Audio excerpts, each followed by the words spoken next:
Good evening, everyone. How are you doing? He's all right. I am joined by Brandon, the crazy Dutch bastard. What you are?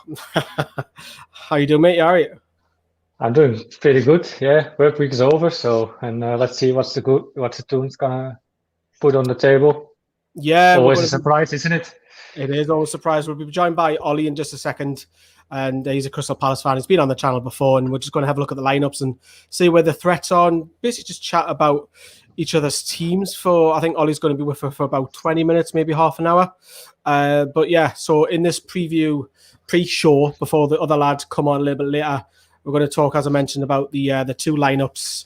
We'll have a look at the preview with Johnny and Sam done earlier on this week. Plus, we'll hear from ITV reporter Gabriel, and I nearly called him Gabriel there, Gabriel Clark as well. He's got the beers out. I'm sure you have as well. It's Friday night. You've got to get hammered.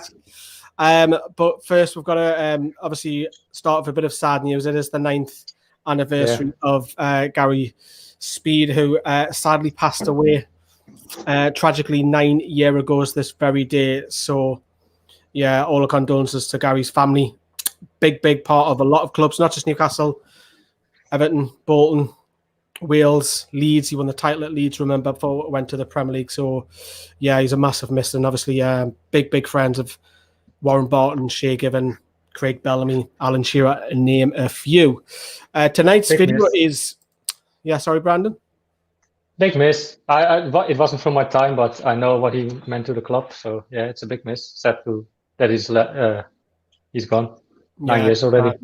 Yeah, rest of Speed.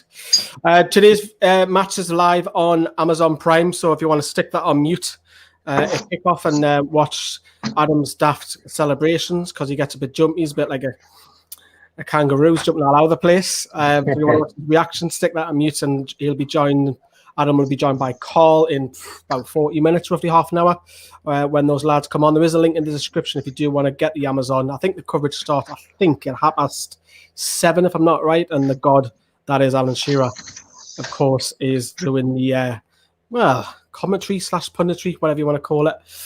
I think let's bring in Ollie first of all. Hi, Ollie, mate. How are you doing? Yeah, I'm good. How are you? I haven't seen you in ages. It is. Ollie, you, obviously, for people who don't know who you are, you've obviously lived in Newcastle, literally next door to St. James's Park, obviously being a student up there. How's life been for you? Yeah, it's been good. I mean, I'm down south now in London. I've actually moved to South London this month, so much more local to Palace than I was before. But I do miss Newcastle. Obviously, my uni experience ended in a bit of a premature way at the end of last year. I came home like March. I didn't have graduation and that, but hopefully I'll be back up soon enough to go out one more time in the tomb and, really have a proper send-off, I hope.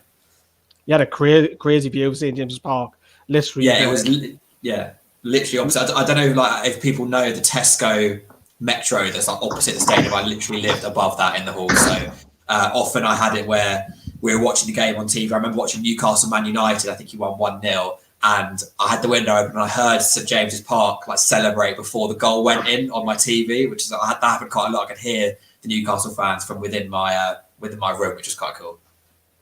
Yeah, it was mad how you lived there, because we've been on the channel before. Obviously, you can find yourself at Talk Crystal Palace as well. And how's your channel been going?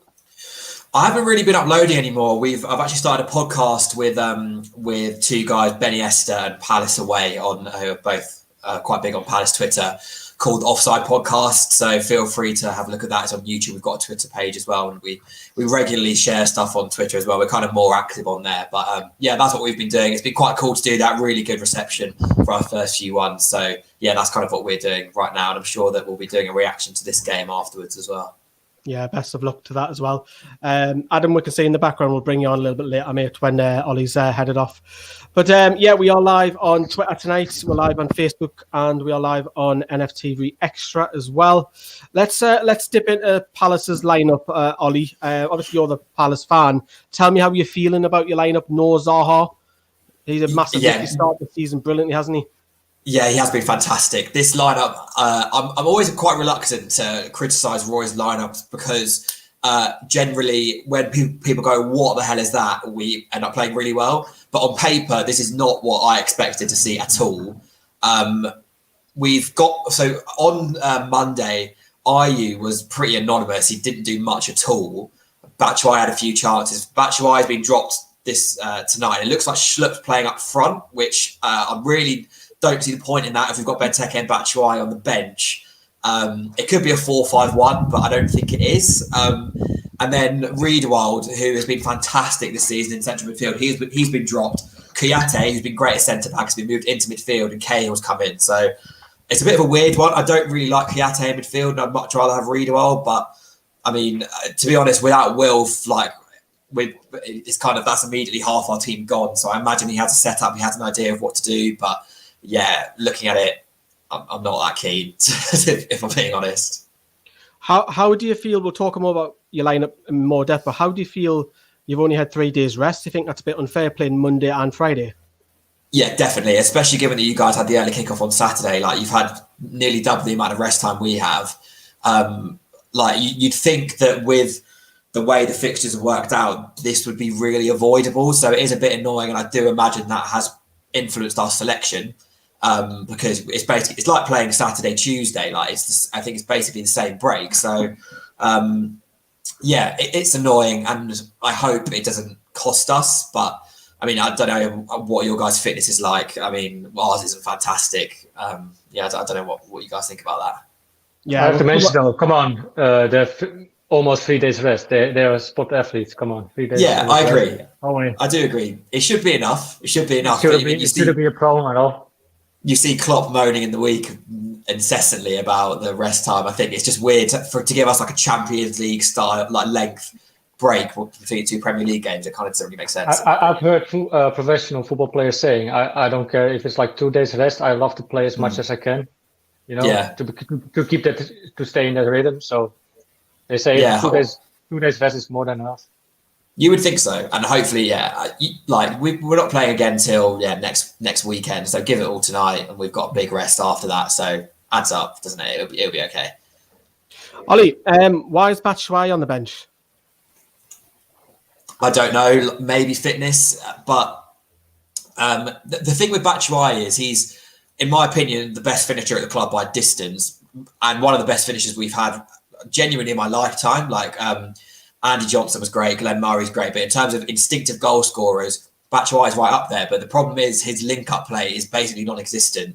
He's a proper poacher, and without Wilf in the team, he doesn't really get that service. And we kind of need more people who are going to contribute more around the pitch. And he just is a 6-yard box predator. So I guess that's the thinking behind Ayew, because Ayew really is great in the lone striker role because he can hold the ball up, he can carry the ball, he's not bad in front of goal, but Batshuayi is so clinical. You give him chances, he'll score goals. And I'm sure if he comes on today, he'll cause problems. It just seems bizarre to me to bench him, but I'm a big fan of him. So maybe I'm biased. I don't know. Yeah, I would use him every day. Start him every day. Yeah. Oh, I completely agree. You look at his goal scoring record for playing bit part roles really at Dortmund, at Palace in the 18-19, even at Chelsea when he first was there. He got barely any minutes, and he seemed to always score or always contribute. It just seems weird to me. I don't really get why he's never been able to hold down a place in a team, because even for Belgium, he starts quite a lot and scores quite a lot, but he's never had that backing at club football. It's just kind of bizarre, in my opinion. I'm not going to cry about it. Of course, I'm being a Newcastle fan. Brandon, when you look at that lineup, who's the threat here, Brandon? Ayew can be, I don't know with Ayew, he can be good sometimes. He's up and down. I would say easy as well. Townsend, I hope we can control him. Imagine if he would score against us, that would be terrible. But I'm a big fan of Van Arnold, figure why. He's a forward defender. I like him a lot. Plus he's Dutch. I was about to say because he's Dutch. Yeah, no bias whatsoever being a Dutchman. He's a good defender. Ollie, he's got this thing. He keeps shouting for Jetro Willems to come back in Newcastle. Brandon's just and Denton Dumfries as well. He's on the list of Newcastle, so he's a really good player. I hope we can get him over the line. Just want to touch 11, I think. Eze, I want to touch upon Eze as well. Ollie, we had Les Ferdinand on the channel a couple of months back, and I asked him about this young talent. Obviously, I've seen him come in, a couple of substitute appearances, a little bit raw. Is he starting to get his feet, or is he going to take a little bit of time to settle in? Because he looks a real promise. He's a great player. Like we've kind of been crying out for someone like him for a while, someone to take that creative pressure off Wilf. And Roy has tried to ease him in a bit because he is young. He's never played in the Premier League before, and Roy doesn't really like to throw signings in straight away. Like I don't think anyone has really made their debut straight away after signing. But he's come in, and when he's played, he's looked really good. Like he was fantastic against Leeds, scored a brilliant free kick. And his link-up play down the left with PVA and Wilf looks really good. To be honest, he's the kind of player who, if he gets enough game time, I can see him going in 2-3 years to a Man City, to a United, to someone like that. Like his natural ability to carry the ball is just like mesmerising. You'll see him today. Like he doesn't look that quick and he doesn't look that strong, but he just glides past people like they're not there. It's something which not many players have that ability. But I was so happy we signed him. He's a local lad as well, and we've clearly been after him for a while. So to get someone like that over the line with probably a lot of competition was a massive coup for us. And yeah, hopefully he starts like properly stepping up, because if he can start delivering goals and assists, then all of a sudden teams will stop focusing on Wilf as much. They've got someone else to worry about, and that can free Wilf up even more. And I'm sure that's contributed to Wilf's good start to the season, because we now have more to worry about with Eze and with Batshuayi as well. Talking about Newcastle, we'll obviously have a look at their lineup a little bit more in depth. Please keep your comments coming as well. You look at your back four. That's not a bad. I've seen worse back fours than that in the Premier League. So it's a pretty solid, very experienced back four. Callum Wilson's back in the lineup tonight. You probably didn't want that. No, not at all. Quite a few people on Palace Twitter saying that, obviously, I don't know if you remember last season, Almiron scored his first goal for Newcastle against us after X amount of games.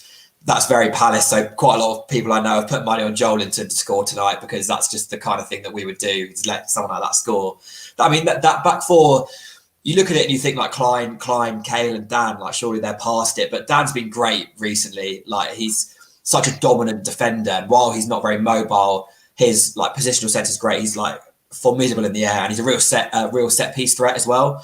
And Klein and Cahill have both been great. Like I was really unsure about Cahill when we signed him, because I thought like he was like mid-30s, being let go by Chelsea for free. There must be a reason for that, but he was fantastic last season, and we really missed him when he didn't play. So that's a bonus, and I'm sure that Roy probably had this game in mind with Wilson to get Cahill back in the team, because we'll need someone to nullify that threat. And how are you going to play tonight? What's your style been like? Is it because obviously for Newcastle it's very dreary, it's very drab, it's Bruce under a little bit of pressure. How's that like under Hodgson? Pretty much exactly the same.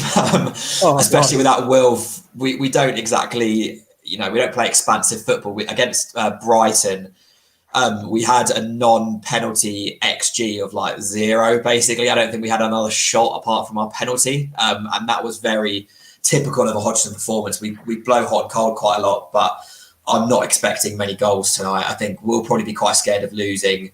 I imagine you guys will probably take a point. I don't know if you agree with that. I can see a 0-0 or 1-0 coming. We will play very attacking football. Backs coming from left and right and centre, all over. Yeah. No, I think for us, we want to see performance. I think it's what Newcastle fans are wanting. But before we talk about Newcastle, Johnny and Sam we're speaking about Palace. I'll be interested to see what you say, Ollie, about what they've said here. How exciting this game's going to be. I hate Friday night games, and I hate going to Crystal Palace, especially recently, because they have been the most dire, wearisome games for all to see.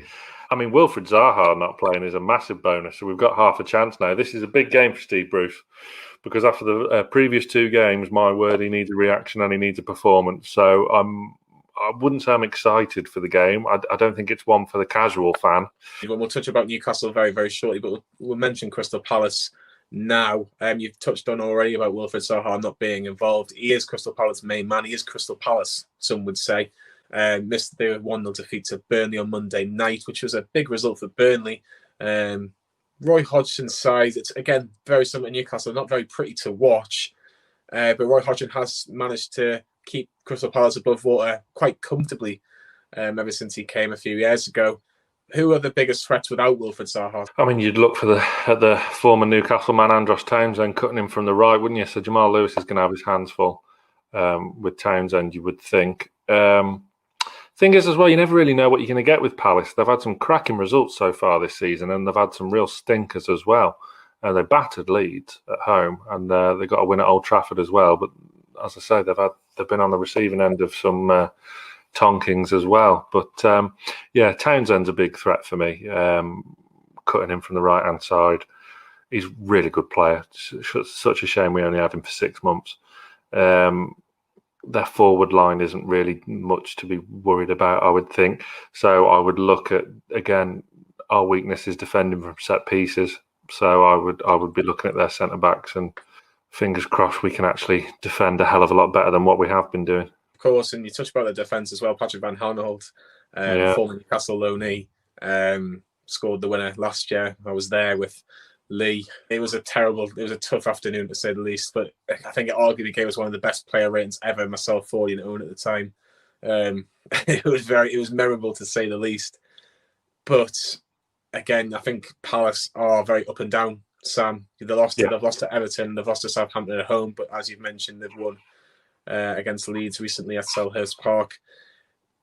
Eze, young lad from Queen's Park Rangers, he seems a hell of a talent. Have we got to keep him quiet? Yeah, still finding his way in the Premier League, isn't he? But yeah, one hell of a talent. I remember Lee asking Les Ferdinand about Eze's future when we had Celez on the channel during lockdown 1. He said at the time he wasn't going to let him go cheap, and they didn't. Buckets of potential, buckets of ability. Can he put it all together and turn into a quality Premier League player? I would think so in time, but I would be hoping that we can keep him relatively quiet. So, Collie? Most of that's pretty spot on, especially about Eze. I'd actually say Townsend is not the same player you had when you had him on loan. He's lost a yard of pace against Burnley. He was very like hustly and bustly, but he gave the ball away so many times. And a lot of Palace fans are kind of calling for his head. And I was definitely part of the group that thought we should probably try and replace him in the summer. We didn't for whatever reason. I think we made a late bid for Sarr, which was rejected. But he's not really the same player. He's had a good start to the season. He's done well, but like in the absence of Wilf, he fails to really step up, and he's not the kind of player which actually really gets teams worried. Like he'll run a lot and he'll work hard and he'll try and make things happen, but invariably like doesn't make things happen. But it's interesting what you say about set pieces. I mean, that's where I think we will cause a threat tonight. Especially with Scott Dan, even with Benteke and Batshuayi coming off the bench, we have looked a lot better at corners this season than we have done historically. I think last season we didn't score from a corner all season, whereas we've already scored twice from corners this year. So we're looking a lot better. And if that's a vulnerability, I imagine Roy will try and exploit that. But they're right about the game. We do not play exciting football, particularly when Wilf isn't in the team. From what I've seen of Newcastle the last few weeks, I don't think you guys really do either. So, it's kind of similar to what I said about the Burnley game on Monday, that, if you're a neutral and you're like, right, Premier League football back this weekend, what's the Friday night game? And you see Palace Newcastle, you're like, oh, like, really? And I feel like it might live up to that billing tonight. Why do you think it's on Amazon? Yeah. They've just taken what they can get. What's your score prediction then, Ollie? I'd be amazed if there's more than 1 or 2 goals, like maybe a 1-1. I think if there's a goal in the first half, things might open up a bit because neither team will want to lose. But the longer it stays 0-0, the more drab the game will get, and the more both teams might be like, oh, nah, don't really fancy going for this one. So I'm going to go for 1-1, but that could be an optimistic one in terms of goals. I've got one final question that came in for you for Rafi Thomas. What do you think the Klein signing? I think it was good because we needed depth at right back. We signed Nathan Ferguson from West Brom. I don't know if you've heard of him. He's quite a young, versatile defender, but he's had a bad knee injury. He hasn't even trained yet this season. So Klein was needed to bring some depth to that position, and he's kept Ward out of the team. Like Ward is a very limited right back. He's very good defensively, but he'll offer nothing going forward, whereas Klein's a bit more up and down. And we got him on a free. His contract runs out in January. It's kind of risk-free. If he was bad, then we didn't have to renew, but I imagine we will. And obviously he's another local lad, came through the academy, and it's so cool to see like Eze, to see Klein, to see Zaha all playing in the same team, because they're all South London lads, all grew up near the stadium. And like, as I'm sure you guys agree, like it's always nice to see local lads playing in the team, and players who really like care about the club and have been affiliated with it for a long time.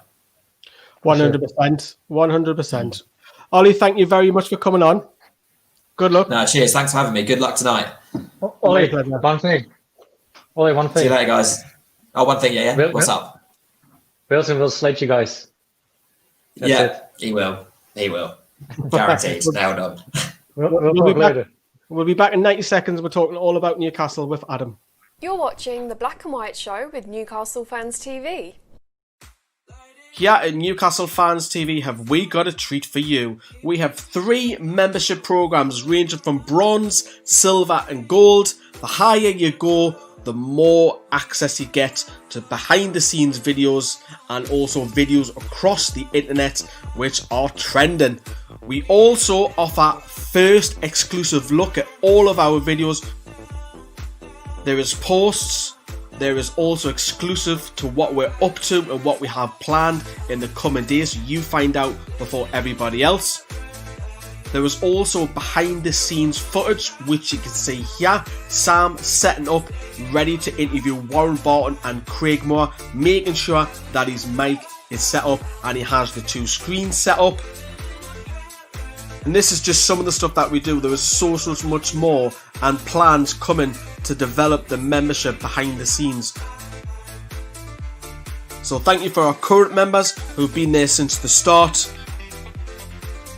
And this one about me is just thanking all the members supporting the channel during the COVID-19, what happened in the summer. Come over and have a look. Come and join. Welcome back to The Black and White Show with Newcastle Fans TV. And that was our membership program, which you can see underneath the video where it says join. Loads of exclusives of what we up to and posts and everything. We're joined by the Silver Fox. Adam, how you doing, mate? Evening, lads. How you doing? Ask me 10 o'clock. After the 10. I know. Right then, we're going to be talking all about the tune. We've had a long chat about Crystal Palace. Before we talk about the lineups, I posted this on the social medias. Some of the stats going into the game, lads. Not great. Newcastle have lost 3 of the past 5 league matches. Obviously, we know the form's not the greatest. We've only won 1 of the last 7 away fixtures. Where 11 points is actually more than what I've had after 9 games of the previous 2 seasons combined, which surprised me a little bit. But the next one's massively alarming.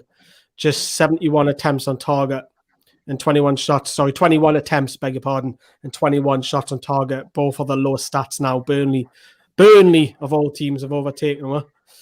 And a league high 12 goals have been scored in the last 15 minutes of Newcastle games. So you might say that maybe to 1-0 the last 10 minutes or so. And Steve Bruce, this will not surprise Adam. Steve Bruce has a poor record against Roy Hodgson. Only won 1 of his 9 league games. And of course, Callum Wilson is the big one, scored 6 of Newcastle's 10, and he's back tonight. You got to be happy, Adam, saying Callum Wilson, the left winger on the 23s. Callum Wilson back. Yeah, he's our saviour, really, isn't he, this season? If them stats say if there's any goal threat, it's going to come from Callum. So it's going to be a tight game, I think, tonight, and he's going to have his part to play. It looks like he's got Jolinton up alongside him, so he may have a bit help tonight. But yeah, it's crucial to this team and how we play. The lad you can see on your picture with the daft pose is coming up very shortly, in about 15-20 minutes. Carl, Brandon, what do you make of the unrest? I must report rumours that there's a couple of players unhappy, and also there's a player missing with coronavirus tonight, and we've rattled that down to about 4 players. It could be Lascelles, ESM, Emil Kraft, and who was the other one? Hayden. It's worrying, isn't it? Because if Bruce don't have the support from the players as well anymore, who else does he got? Ashley, that's it. First, I always said Bruce is a good people manager, but if the players are also not supporting him and going against him, a big problem. But in the end, if that's getting Bruce out of the club, but we all sort of won, right? Maybe it's a good thing. I don't know. It's it's going both ways, so I don't know. Let's have a look at the lineup because it looks like it's a change of formation, Adam. You got to be happy with that. Yeah. Please explain. I'm certainly happy he's got a bit of help around Callum Wilson. It's the first time I haven't really had a good look through. So, Jeff Hendrick back in, Hayden out. It's probably the change you'd expect. Good to see Matt Ritchie back, Shelvey back as captain.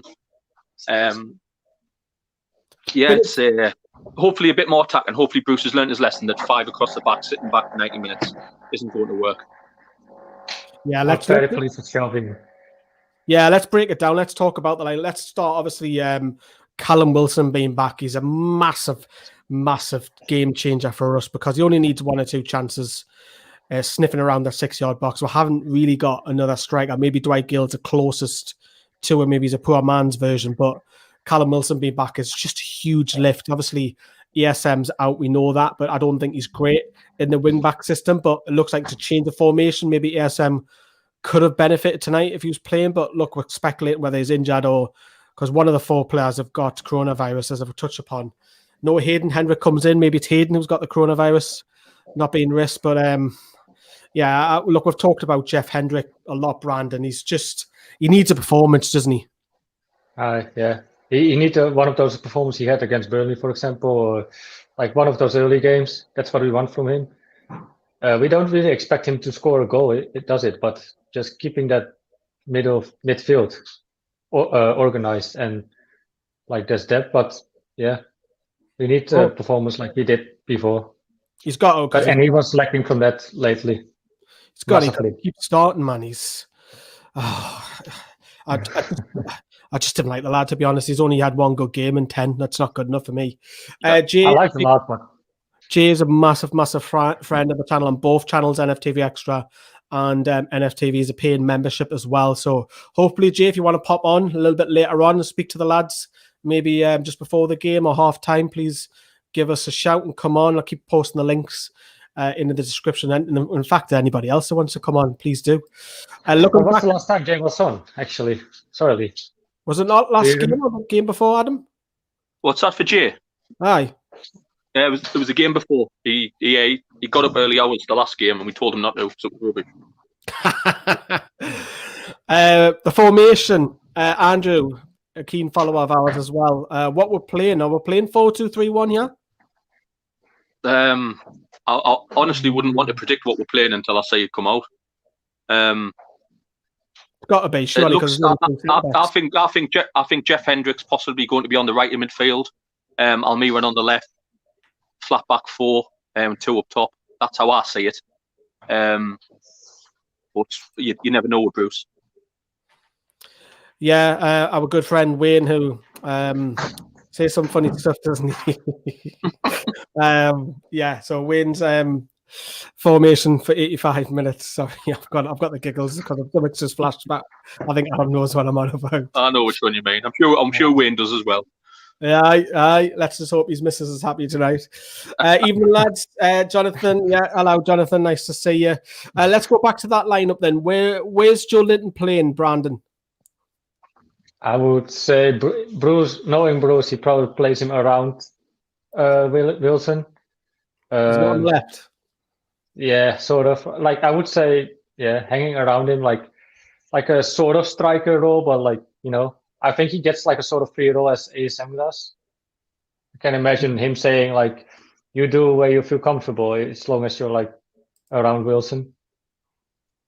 That's what I would say. He's another one who needs a performance for me, Joe Linton, because for me, I think even Jacob Murphy deserves to start ahead of him if he's playing him out wide. Because you could put Almiron on left, Murphy right. But for me, Shelvey, creativity, man. For me, Hendrick and Sean in centre midfield, the last game or the game before Hayden, we haven't got that midfielder who's got a bit of creativity. Shelvey, when Gale plays, the link up between them is phenomenal. I want to see Shelvey do that with Callum Wilson, because as soon as Shelvey picked up the ball, Wilson's instinct was, I'm going to move here, I'm going to run here. And that's what we lack. We don't have a creative midfielder. He's probably the best from all. Yes, you can talk about ESM going past 5 players and not do nothing. But Shelvey for me is a massive boost tonight because we need to win games, and for me, he's one with better centre midfielders. I know that there's always a debate with Jonjo, but are you happy to see him back at him? 100%. I think he came out the team at the right time. I don't think his head was possibly there. He was carrying an injury, I think Bruce said, but he should come back up for it now. We've been terrible. We've had no creativity the last 4 or 5 games. And I agree with you, Lee. He does have his critics, but he is our best passer of the football. He can create that chance. So yeah, I'm looking forward to seeing him and Sean. I think he might bring the best out of Sean Longstaff too. I think I'm quite optimistic. I don't think we can get any worse than we did against Southampton and Chelsea. So I've got my fingers crossed with the result tonight. Like. Yeah, he's changed the formation, and I think Sean might have a bit more license, hopefully, to get a little bit more forward, because he was probably, and he's probably the best out of a bad bunch maybe last game. But Dawn's Deli is feeling pessimistic about looking at the lineup and behind the ball. I would say, Lee, sorry. Yeah, go on. I would say like Shelvey makes Wilson dangerous, like for the defending. Like he got those passes that you need to set Wilson off, and that's why I'm so glad that he is back into the squad, because he is that creativity. He can give that pass that you need, and that will make Callum way more dangerous and getting into more like possibilities to score, creating more chances. And I'm going to look at the centre backs now, and although he's missing for whatever reason, whether he's one of the coronavirus victims or he's got an injury, but Jamaal Lascelles being out the side, for me, Adam, is not a bad thing, because he's been a little bit indifferent the last couple of years. Fernandes, yes, has not been up to his standards this season, but I'd much rather have Fernandes and Clark than Lascelles and Clark, or Lascelles or Fernandes. Yeah, I think we all know if Lascelles wasn't captain, he probably would have been out the team a while ago. He hasn't been performing how he probably even expects to perform. He just hasn't been great. He should be knocking on the England door, and he hasn't been. Good to see Kieran Clark back in. I think he might bring a bit better out Fernandes, whose form's dipped off. Shaw was terrible last week when he came on, so I think he deserved his place on the bench. Jamal Lewis needs a very good game, as does Mankillo. The backbone everyone does, but the backbone need to be solid tonight. Yeah, I totally agree. Looking at the back four, Brandon, I've got the mindset of wing backs. It doesn't look like wing backs. The full back, from what it looks like, Eze might be on the left potentially, and Townsend on the right. So you would think Jamal Lewis seems to be up against tricky wingers every weekend, doesn't he? But yeah, can Lewis handle Townsend? Because it's a different type of player who's going to come in. I'm so unsure about Jamal Lewis. I don't know. I probably might have even prefer to see Murphy there. Like I don't know. He doesn't give me that confidence yet. I hope he will change that soon. Jamal Lewis. That I feel confident having these attackers lining him up. I would. Yeah. What about Mankillo at right back? You happy with that? Yeah, I'm always glad with Mankillo so far. Yeah, he's doing good if he's playing most of the times. Attacking wise, he's not the best, but like defending wise, he's I wouldn't say brilliant, but he's doing his part. So yeah, I'm happy with Mankillo. I was surprised he was dropped for a few games. Yeah, Tom, we're not showing the game because we'll get a big, massive copyright strike against ourselves, and we don't want a history of that. No, thank you. Dawn's Deli says Jamal is overrated as well. We can see someone waiting to come in. Kyle, if you want to put your camera on, Kyle, we could get you on. So that is the lineups, of course. Let us know if you are very happy with that. Before we talk a little bit more about the tune, and obviously Carl's be coming in probably in about 5-10 minutes with this, I want to talk about what Johnny and Sam were talking about. Basically just in their preview. This is about 3-4 minutes, so anybody wants to go and grab a cup, please do. But this is Johnny and Sam talking about the team. How exciting this game's going to be. I hate Friday night games, and I hate going to Crystal Palace, especially recently, because they have been the most dire, wearisome games for all to see. I mean, Wilfried Zaha not playing is a massive bonus, so we've got half a chance now. This is a big game for Steve Bruce. because after the previous 2 games, my word, he needs a reaction and he needs a performance. So I wouldn't say I'm excited for the game. I don't think it's one for the casual fan. We'll touch about Newcastle very, very shortly, but we'll mention Crystal Palace now. You've touched on already about Wilfried Zaha not being involved. He is Crystal Palace's main man. He is Crystal Palace, some would say. Missed the 1-0 defeat to Burnley on. So that's my mistake, because I've uploaded the Palace clip rather than Newcastle clip. So that's actually me doing that that error. Well, what we'll do is we'll have a look.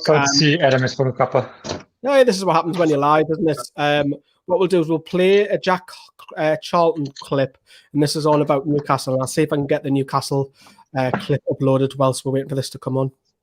One club man, obviously, in his playing career for Leeds United, but do you think that's the reason why he never played for Newcastle? But because he's related to Jackie Milburn, who's obviously, after Alan Shearer, Newcastle's greatest ever goal scorer. I know he went on to manage Newcastle. Do you think that even came across in Jack's kind of mind, that he maybe wasn't that bothered about playing for Newcastle, or was it just that he was just so devout and so loyal to Leeds United? Yeah, I don't think he ever had the opportunity. I mean, obviously he played for local boys' clubs to a high level, not as high as his brother did, but he played to local boys' clubs to a high level in the Northeast.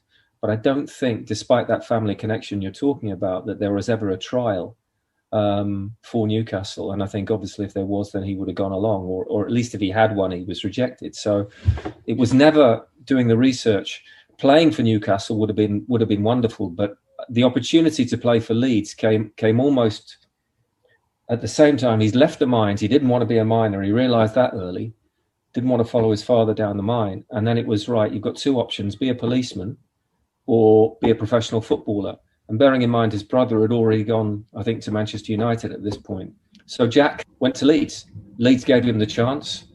And yeah, I think he was loyal to Leeds after that. And Leeds obviously was able, he had a rough spell at Leeds early in the 1960s. He was a bit off the rails. He was a bit of a bad lad. Don Revie came in as manager. Don Revie was coach at Leeds, then got the top job early in the 60s. And he gave Jack an ultimatum. You've got some potential, sort yourself out, dedicate yourself to your career, or don't and leave. And that knocked Jack into shape. I think Jack, was such a strong personality, even at that young age. He needed Revie's guidance and Revie almost to bully him a bit. And he responded to that. And then he was part of this incredible Leeds team, which enabled him to be part of an incredible England team. Yeah, I mean, as well, fortunately, he was lucky enough to manage, Newcastle were lucky enough to have him manage them. An incredibly transitional time, and he gave a few, now known young players a chance when he was manager there. You like said, Chris Waddle and Gascoigne was coming through the setup.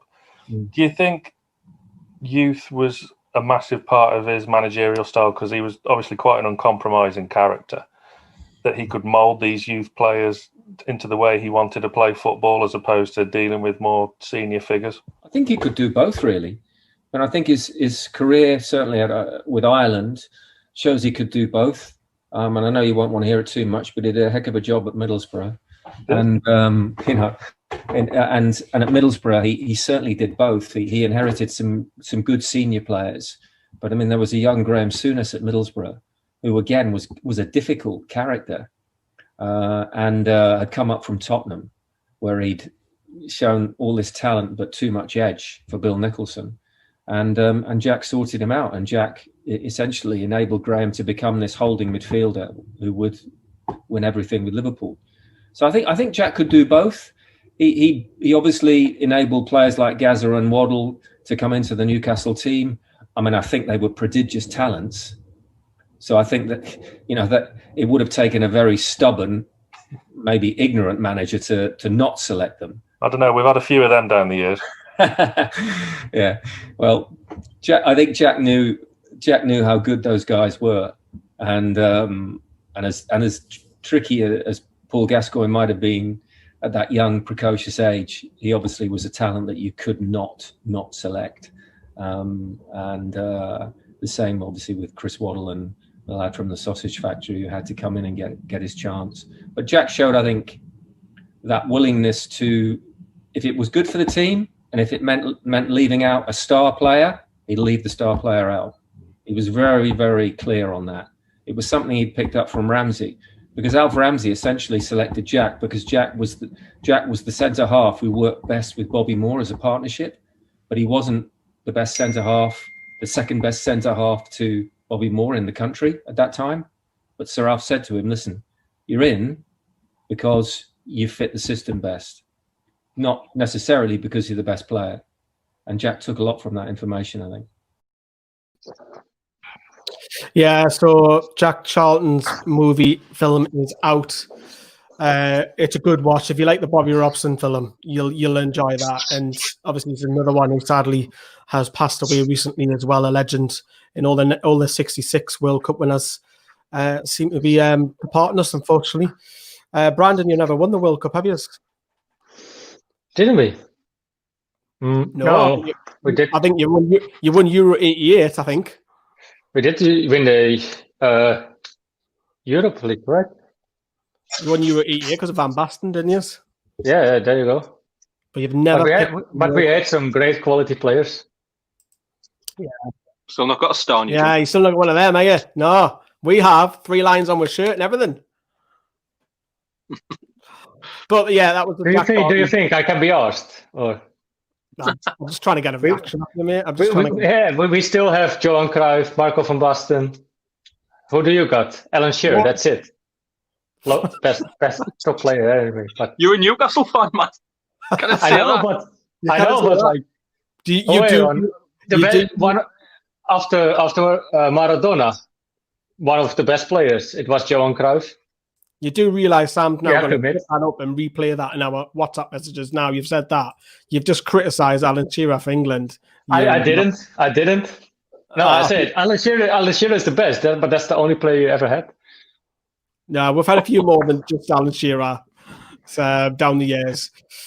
Not many Newcastle players, mind, to be fair, who have done wonders. But yeah, so that was Jack Charlton. That was just a filler video in case I had messed up the stream, which I did. So my apologies. But we have uploaded the video clip, which I was meant to play before, which was Sam and Johnny talking all about the tune. We'll keep the formation the same, and he'll change a couple of personnel here and there. I mean, we can hope that Callum Wilson's fit because that's crucial.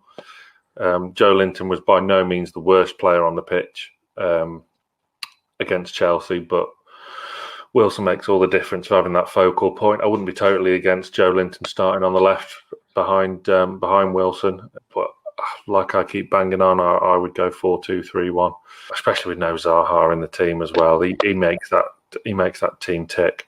I think they're there to be got at, Palace.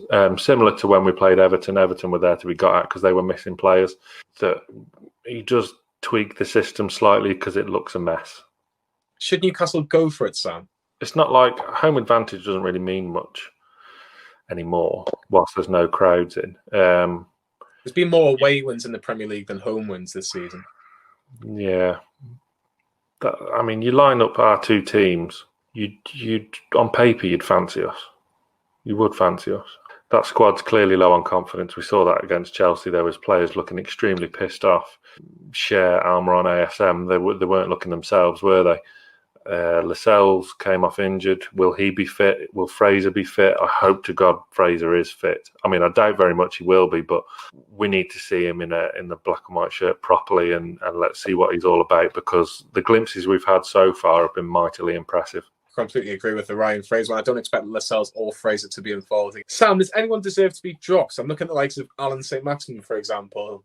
Hasn't really pulled up any trees in signing a new 6-year bumper deal. Alan Shearer had a bit of a go on the match of the day.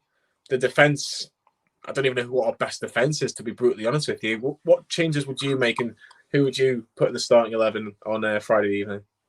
So let's assume that Bruce will stick with the same formation that clearly doesn't work. I would. Well, your defence kind of picks itself. If Lascelles is injured, you'll have Clark, Fernandez, and Cher as the back three. It wouldn't surprise me to see Manquillo come back out of the team, and Murphy go back there with Almiron coming back in. Shelvey, if he's fit, does he come back in? Wasn't Sean Longstaff arguably the best outfield player for Newcastle last Yeah, night? Absolutely. But you could make a case for pushing Sean up in the 10 and going that way. that'd probably be a bold call from Bruce, so I can't see that happening. But, Shelvey fit. I mean, if Rich is fit as well, do you take Lewis out of the team for a game? Bruce isn't one to make wholesale changes, is he? So I don't think you'll see too much change. I think probably you'll just see maybe Almiron start instead of Manquillo, with Murphy dropping back, and obviously Clark from the start instead of Lascelles, probably. Score prediction time. I'll be amazed if this has the most goals this weekend, but how optimistic are you feeling, Mr. Milner? 0-0. I hope I'm pleasantly surprised, and there are a couple of tweaks in the formation and personnel that we can really set about this Palace team, which should be there for the taking. But I've just got a feeling he'll keep with the same depressing formation, and I can see it being a snooze fest. I know Palace fans aren't overly optimistic about this game either, and they're not. The popcorn's not really at the ready, so hopefully we can just all stay awake by 10 p.m. Oh, so because that's when school and the players start and the match reaction. Hang on, what's your prediction, Mr. Optimistic? What are you going for? 4-0? I'll go 2-1 away win. I'll stick my neck out. But I'd love that. Yeah, I'll stick my neck out and say 2-1 win. I think Newcastle have got a good chance if Callum Wilson starts. If he doesn't start, I agree with you, Sam. It'll be 0-0. I just don't see where Newcastle get goals from. They can hardly get shots on target in the last few games, never mind goals. So we'll have to wait and see on that one. But that's my prediction. If anybody's interested. And we are back. Sam's got it horribly wrong. He's taking the mickey at himself in the comments there before. Has he surprised everybody tonight, Adam? The formation, Bruce? Not too much. I do think he had to change it. He must have known that. He couldn't have gone with 5 at the back against Palace. I wouldn't have surprised us if he had, but with the changes he's had to make, 4-4-2 was, one of our best wins of the season, West Ham. We played it, so I'm not too surprised, no. Brandon, is it a surprise to you that he's changed it? Not really. He had nothing to lose, right? I think he feels like it's it. If I try this and if it doesn't work, I hope he's out. If he loses, he's got to go. I would say yes, but who else is gonna push him? I don't know. I think I know what the fans want. I know this is a bit left field, and because I've always been a big fan for somebody to fix something pretty quick as Gus Hiddink, obviously being Dutch. What's your thoughts, Brandon? No, I'm not saying for him to come in and take over, but if it was a short-term fix, but he's done brilliantly wherever he's been. Well, I know he's quite a lot because he's from telly a lot in the Netherlands. But yeah, he probably take it. I bring a bit of Dutch into the show and he just have none of it, is he, Adam? He's just. Well, he's not really a coach. He is. Do you want to talk about Jetro Willems for about 5 hours? There you go. Well, now he's happy now, isn't he? He's happy now. Right, we're going to start. Mate, seriously, I hope we sign Denzel Dumfries. I'm not sure if you watched it, but I was really glad to see him linked to Newcastle United. He's like Jetro Willems on steroids. Seriously. He is like... You have to watch some highlights of him. He's mad. He also plays good for the Dutch national team. So, Brandon, are you staying on? Are you staying on during the live show? For sure. Right, okay. So what we'll do then is, because Carl's waiting to come in, I'll play one of our adverts and Carl's going to take over the rest of the show. Lads, have a cracking show. Cheers, Lee. Hopefully enjoy the game, Lee. I'll try. Let's hope we've got 3 points. And we'll be back in a few minutes, ready for the game. You're watching The Black and White Show with Newcastle Fans TV. And welcome to the break, everyone. Hope you have been enjoying the show. Me and Sam are with you to talk about a few of our sponsors whilst we're having a quick break. Tell me all about Beer 52, Sam. I have 4 favourite things about Beer 52. And that's before I even get into the free introductory pack they offer us at NFTV. Head on over to beer52.com/NFTV for your free 8-can case. All you got to do is just pay $5.95 for delivery. There's an option for light beers, which include lagers, IPAs, sours, and then there's for the more hardened drinkers out there. There's an offer for dark beers, which is your proper ales, silky stouts, and yeah, it's just fantastic stuff. My 4 favourite things: 1, flexibility. You can cancel your subscription at any time. You can pause for a month, or on the flip side, you can get them to send you your case early. 2, themes. Each month, your beers will have a different theme. 3, loyalty points. For every subscription you get each month, you earn loyalty points where you can earn more if you rate your beers. The points build up and you can add them on to the shop. So when you find a beer that you really like and think, I'll have a bit of that. And finally, you won't find these beers in the shop. International beers all over the world, including local breweries in the UK as well. And it's great value. 8 beers just for the delivery of $5.95, and you get a magazine and a little snack. Head over to beer52/NFTV or a description down below. Check the link. The next one is 3 retro classic shirts, where you can get all of your classic Newcastle United home and away, all the way from the 1969-1970 season, all the way to the current mid-90s. 3 retro is a program where you can get cheap shirts just for around about 30 price mark. The very, very popular retro shirts coming back. And of course, no money goes directly into Sports Direct, which is fantastic because nobody likes to give money directly to that company. But Amazon, tell me about Amazon, Sam. Buy Newcastle United merchandise guilt-free. Again, no money goes to Sports Direct or any affiliated companies, and all your merchandise there, as I say, you can buy guilt-free. There is everything you can think of in Amazon, as you all know. We all know about Amazon by now. Lee, what are your favourite things on our Amazon store? I like the memorabilia, Newcastle shirts that you can get signed, signed photographs, signed frames, all of that stuff. That's my favourite. But there's everything that you can think of on Amazon. There is anything from your curtains to bed sheets to footballs to games to the latest Newcastle United strips. You name it, car accessories, it's all on there. Amazon store, bit like 3 Retro. The link is in the description for that one. And the last one is eBay, which we scour the internet to find all the bargains. Keep an eye on the social medias.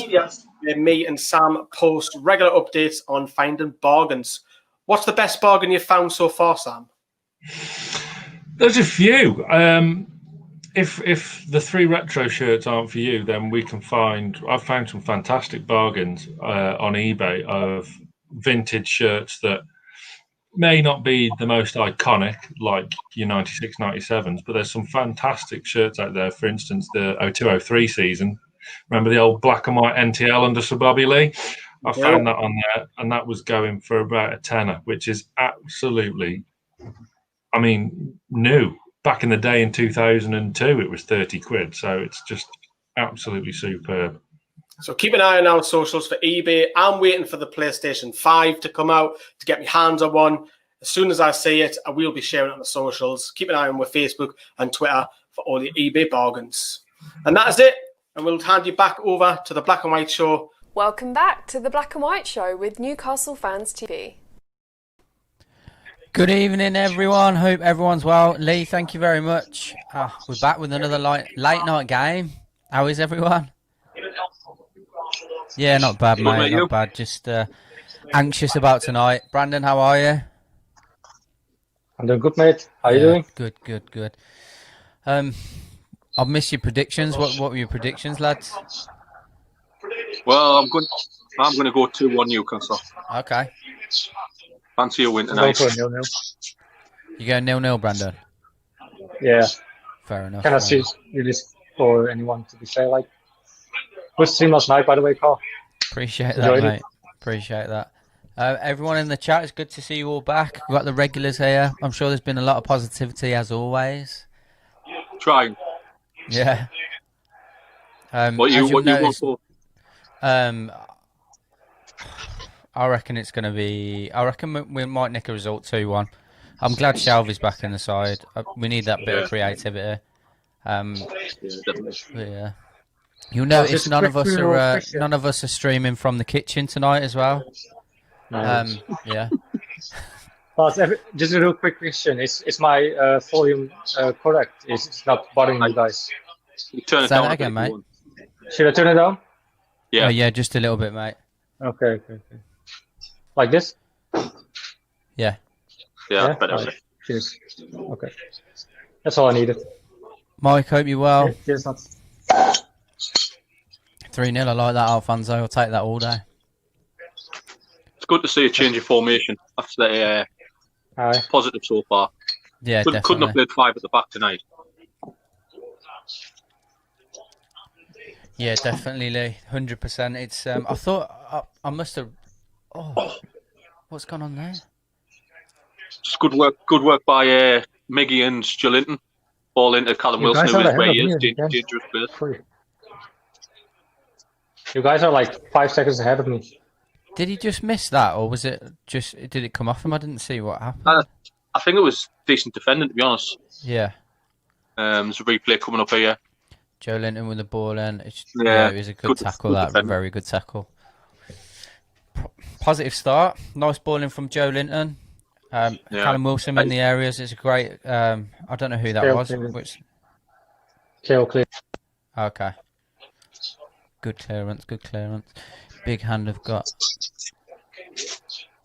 Definitely. I got some hope because Shelvey playing in midfield, bringing that creativity. We need it, don't we? We need it. Is that what's happened? Has Mike Ashley bought Topshop? Is that what the crack is? I've seen they're going into administration, so it wouldn't surprise us with that. Oh, right. It's definitely going to be him, isn't it? Come on. Started positively here. Definitely. For the first time in weeks, I'm actually like bang on as well. I'm not behind. I think Amazon itself's about 20 seconds behind, so if you've got any notifications on your phone, I'd switch them up. Like, okay.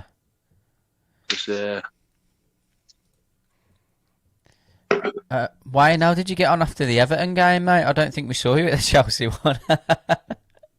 How did the missus get on? Yeah, how did the missus get on, mate? No, we definitely can't. Definitely can't. Where's Brandon gone? Oh, God knows. I think the fans need the result today. It's been doom and gloom all week on the socials. People fighting amongst themselves, comments. I think it's important we get a positive result today. Definitely. I know the fans want us to get beat, so Bruce is under, but we need to win tonight just to get morale back up amongst the fans, because it's a fucking right all-time low at the minute. Definitely, because I wanted to, like, I didn't want to address it, but then I'm going to a little bit anyway. Like, we're not, we have no like a main affiliation with the club. We are just fans. We're offering our opinions. Do you know what I mean? Like, so we're not trying to spread any sort of agenda. We could just get pissed off. That's all it is. So if you don't agree with what we say, that's absolutely fine. It really is. Yeah, there's obviously things being said this week. There's 5 different admins on Facebook. Myself, Liam, Brandon, Lee and Sam, and we all post different things in our views. I don't post a lot about Steve Bruce. Liam does, and that's what he's entitled to do. But people seem to target what we're putting on, thinking we're creating an agenda, and it's not the case at all. Definitely not. We all admit that we're fickle. We all admit if you could have an agenda, the takeover would have been done already recently. Yeah, true. Can't lose tonight. Need to get back on track, lads. Absolutely. Jay, last week my broadcast was ahead of you guys. This week I'm like 30 seconds behind. I think are you watching it through Amazon as well, Jay?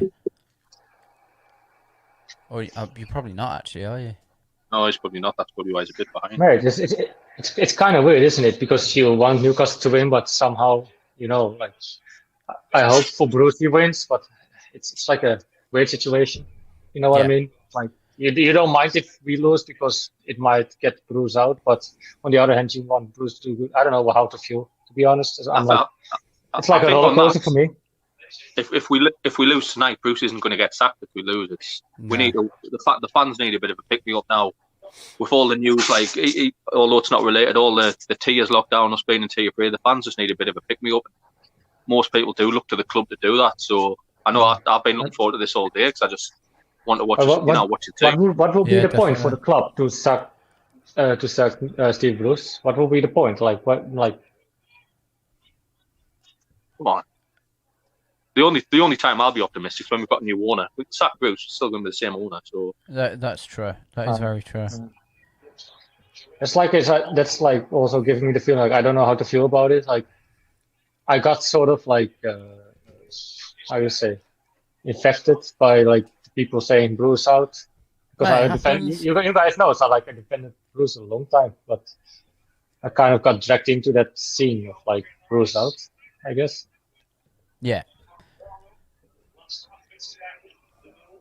It'll take someone very special to Bruce to turn it around, to get the fans back on side. Very special. But he didn't ever got like a fair chance from the beginning, does he? Some would. I think the fans got behind him last year. I thought the fans were very fair on him last year, but the performances this season, for me, he's deserved every bit of criticism. His arrogance in his interviews is winding the fan. It's winding me up. He's coming across as very arrogant, like fans don't matter, and we do. And he's very lucky we're not in the ground, because it'd be some pretty bad scenes if we were in the ground at the minute. Yeah, definitely. Need to win. Yeah, Mike, 100%. We do. We're always going to back our side, regardless of how frustrated we are every week. We always turn back up. That's why we've got the best fans. We do, though. Yeah. I think we started on the front foot. Well, one half chance, but the formation seems. I've said with Bruce, he's not the greatest tactician. So just stick to basics, 4-4-2, and and we won't go as far wrong as we do trying to be fancy with wing backs and. But I've been thinking this week, actually, to be honest. Like, it's hard to imagine that I've been thinking, but like, isn't nobody else in the club correcting Bruce? Like, hey, mate, something needs to change. Like, go on, or it's go on. Oh, mate, I hope that took a deflection. I don't think it did, mate. Honest to God, he's foot, mate. We need a big confidence in the game, buddy. Absolutely. I don't know what Newcastle fans expect. He's doing a good job with what he's got. Leanne, you might see it that way. Some people don't. We're not expecting the world at all. We just want to see us have a go. The problem is, over the last 3 weeks, we haven't seen Newcastle have enough of a go at teams. That's the problem. We've been sitting back and inviting pressure on. That's what we're frustrated with. It's not even the results; it's how the results come about. I mean, in his, I watched his interview before the game, and whoever was questioning him put on his toes about the stats. And he says that I don't manage on stats. I don't look at stats, and that worries me. So yeah, is this a Crystal Palace fan chat? The only stats he probably looks at is probably like the points he We'll see after the game. Hopefully, you better get that result, mate. See, because if you don't, I'm guessing you're not going to be here later. But if you are, fair play. Sorry, I cut you off, Adam. What was you saying? Oh, I can't remember. Sorry, mate. 4-0. Big. If I was a Palace fan, I'd probably be saying the same. To be fair, is he on drugs or something, or what? We had Ollie was on the show before from Talk Crystal Palace, and he predicted 1-1 and 0-0. Okay. Nice to see we are playing towards our own goal again. Hoping Miggy can change the game with Wilson Shelvey. The positives for tonight. Maxi needed a rest. Hasn't done much since he's got his contract extension. To be fair, if Bruce was going to continue to play him in that formation, then I wouldn't have seen the issue with dropping him. As frustrating as it would have been, because he's our most creative player on paper, arguably. However, I don't believe it's the fact that he needed a rest, mate. Personally, I think there's something going on behind the scenes. Could be wrong. We said it last week, Carl, a few times with the body language on the pitch. It did seem that way. Yeah. And I know there were unconfirmed reports of a fallout, but it wouldn't surprise me. It really wouldn't. No, definitely not. We do get beaten. Bruce's head's on the chopping block. Who do we get? I'm going to throw a name in the mix. Eddie Howe. Everyone's really confident about that sort of appointment. We wouldn't mind him, but Adam said previously, and I agree with him, I don't think he'd take the role on, mate, to be honest. We were looking at someone like maybe Steve Gerrard, but again, I don't think he'd come here. No, I don't think Bruce is going to get sacked. So no, and that's where the fans who do see us as fickle. Bruce he probably will keep us in the Premier League. I mean, what we on 11 points now, and there's still teams at the bottom on 1, 2s. we're miles ahead of some of them teams, and that's all Mike Ashley's bothered about. So Mike Ashley doesn't care if we play expansive attacking football. No, not at all. I think, you can see people that are in the chat, if you're all Palace fans and you're not Newcastle fans, asking us what we expect, for example, you won't see it, but when you actually see the stats, Newcastle are almost bottom on a lot of the stats. It's ridiculous. Any Palace fans, ask yourself how you felt when, like, towards the end of Pardew's tenure when he was at Palace. You were desperate for him out, as we were when he was at Newcastle, and that's how we feel if that's how you're trying to make comparisons. From my point of view, anyway. Definitely, it'd be lovely for him to score. Cyprian, he's looked lively so far. He has looked lively. He has started well. It has been stats we have never seen before. The first 10 minutes, Newcastle had 74% of possession.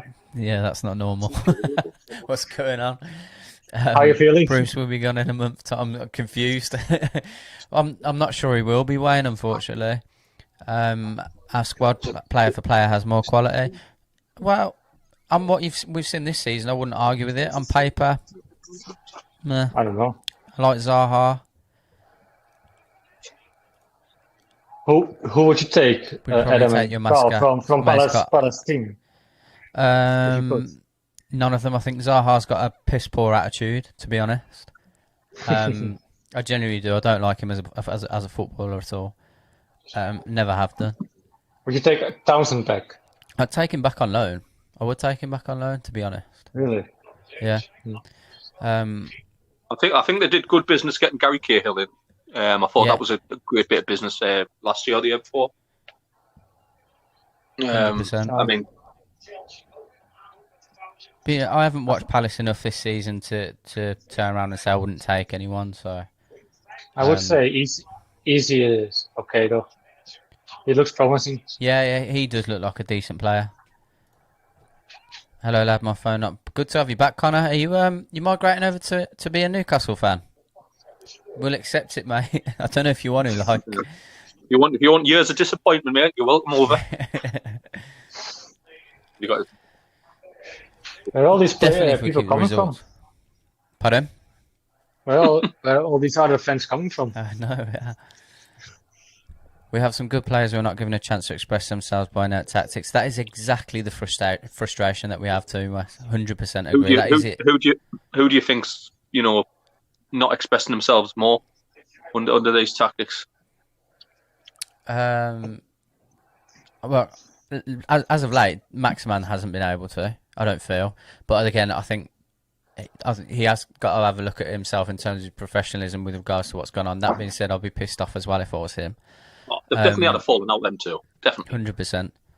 100%. Who else? Fraser hasn't really had a look in, so can't say anything about him.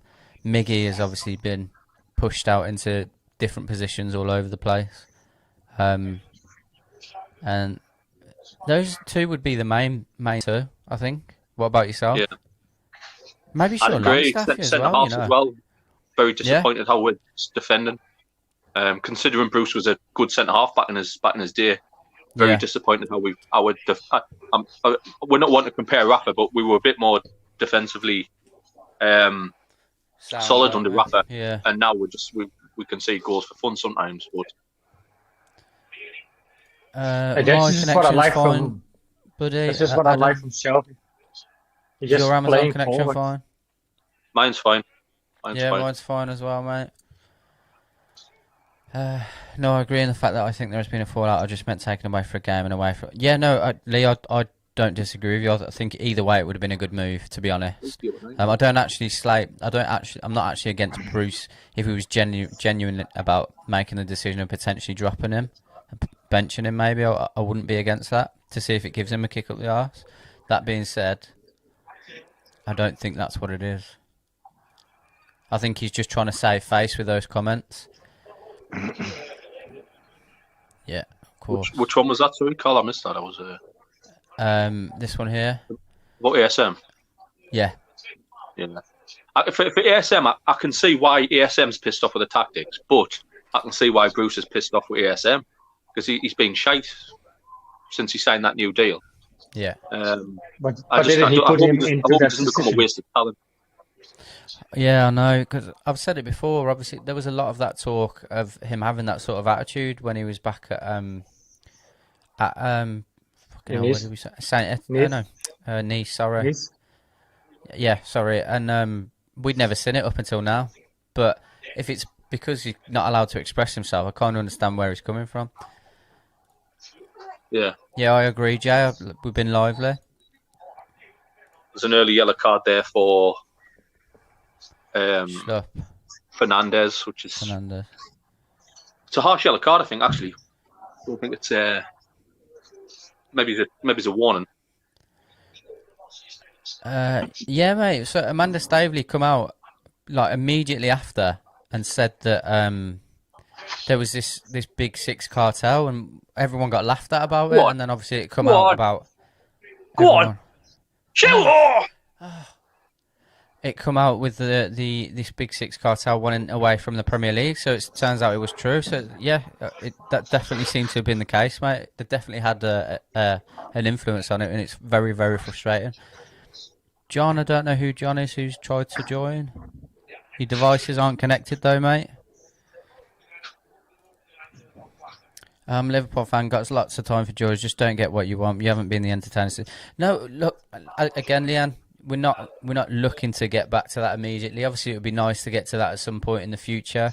We just don't want to have 10 men behind the ball every week. That is literally it. None of us are even pissed off about losing anymore. Like I said, it's how we lose. We don't set up to go out and try and attack. If we played Liverpool now, Liverpool would know how we're gonna. You'd know you're gonna have 80% possession. All we want is you as Liverpool fans to say, "Oh fucking hell, we've got Newcastle today. It's gonna be a tough game." Yeah. And you just don't. Every club in the Premier League looks at Newcastle now and goes, "Fucking hell, we'll beat these," and that's what's frustrating from our point of view. To be fair, we've started a bit better today than we have done. Anyone watching, we have started better. Shelvey's running the show in the middle at the minute. It's Leanne, you'll know yourself. Obviously, coming up against Aston Villa. Again, if we're expected to be that sort of team that should be putting 10 men behind the ball against you, Aston Villa didn't do it, and they've gone and put 7 past you. Do you know what I mean? They didn't show you any respect, whereas we show teams far too much respect. Now, 9 times out of 10 against Liverpool, Villa aren't going to do that. But on that night, they've gone out showing you no respect and took advantage of everything. We don't do that. That's what's frustrating. I actually think Joelinton started quite well. He's been one of our best. By his shot or attempted shot. And it's a refreshing for me with Shelvey being on. It's like just playing forward, You got like forward thinking. I'm happy with Michael, it's been really, really lively, mate. Really lively. We've looked quite decent going forward. Joelinton started really well. Jonjo's doing bits. See, there's another goal. I like Amazon. Joelinton's probably had the more shots than Newcastle have had all season in one game. Jesus. Amazon, mate. Let's mate, so shit to be 10-second round. Got more away fans than we had before. Oh yeah, love it, love it. More than Maria. I get sad when we're playing 19-year-olds in UCL was a good team.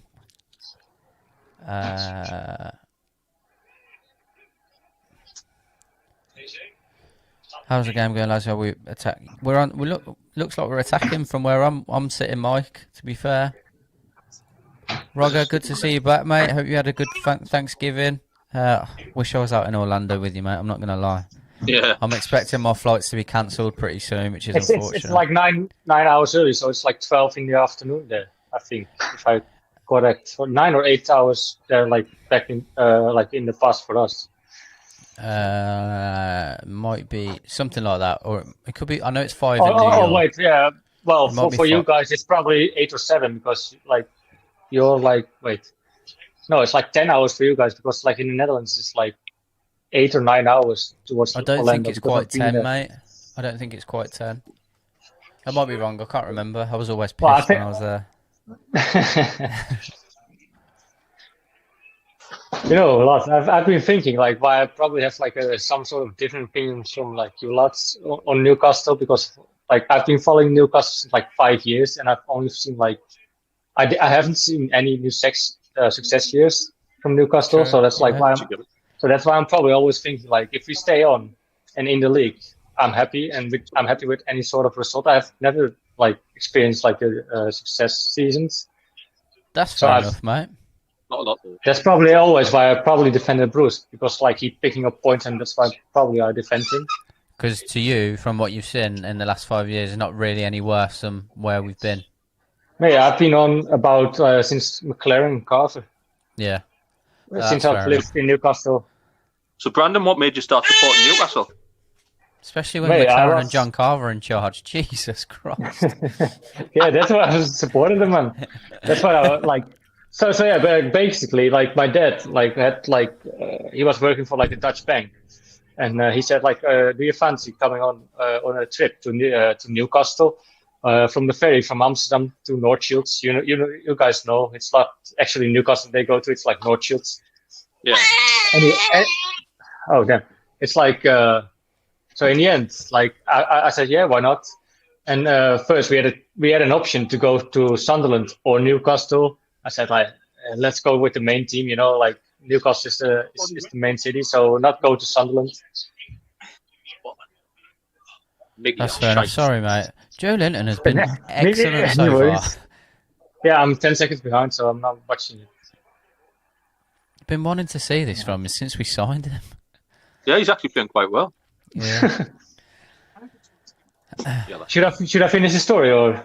Yeah, finish the story, mate. Finish the story. So yeah, after I've been to like doing these trips from Amsterdam to Newcastle, New York Shields, I was like, I've been to the games 2 times in Newcastle. I was like, I like the city a lot, and I love the people around here, and I love the club, because it's like those football trips. You stay here for like a night over in Newcastle, and you go to the game, go a night out, and the next day you go back on the ferry to the Netherlands. I would recommend it though. The boat, the ferry is like madness as well. And after that, I got the opportunity from school as a plumber. Because I was doing plumbing school to work in Newcastle, or we could go work abroad. And I was like thinking, where would I like to go? And I somehow came up like, I want to go to Newcastle so I can attend any game. And from there on, I was like living in Fenham. Probably Adam knows Fenham in Newcastle. From there, I was going every home game, using my student card for some discounts.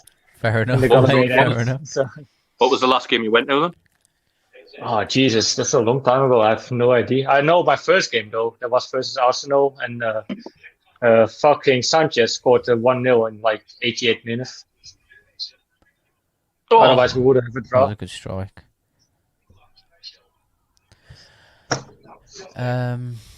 Look a bit panicked. I would love to attend. Wait.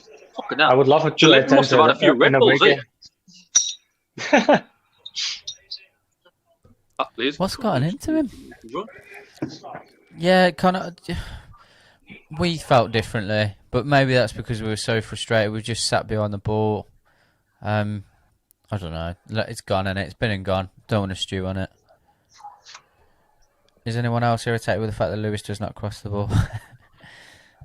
Yeah, that's what I'm saying all the time already since we played Lewis.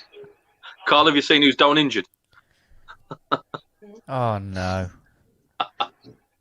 We've just been saying he's having his best game this season. I see him down as well. It wasn't probably not the Red Bulls. Jesus Christ. Adam, are you familiar with Fenham? I've got a mate who lives in Fenham. It's a lovely neighborhood, isn't it?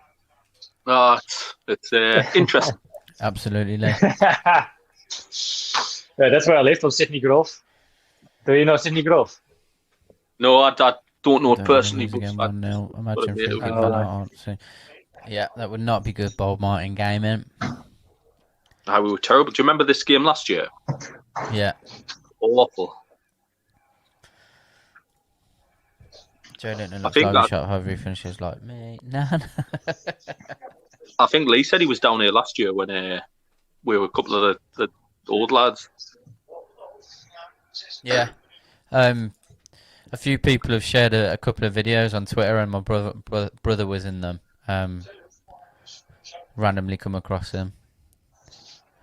Where's he gone now? I'm going to the toilet. New worries. Oh, okay. Just keep it on camera, mate. No one will You're mind. not getting it out there, are you? if you want, Adam, new worries.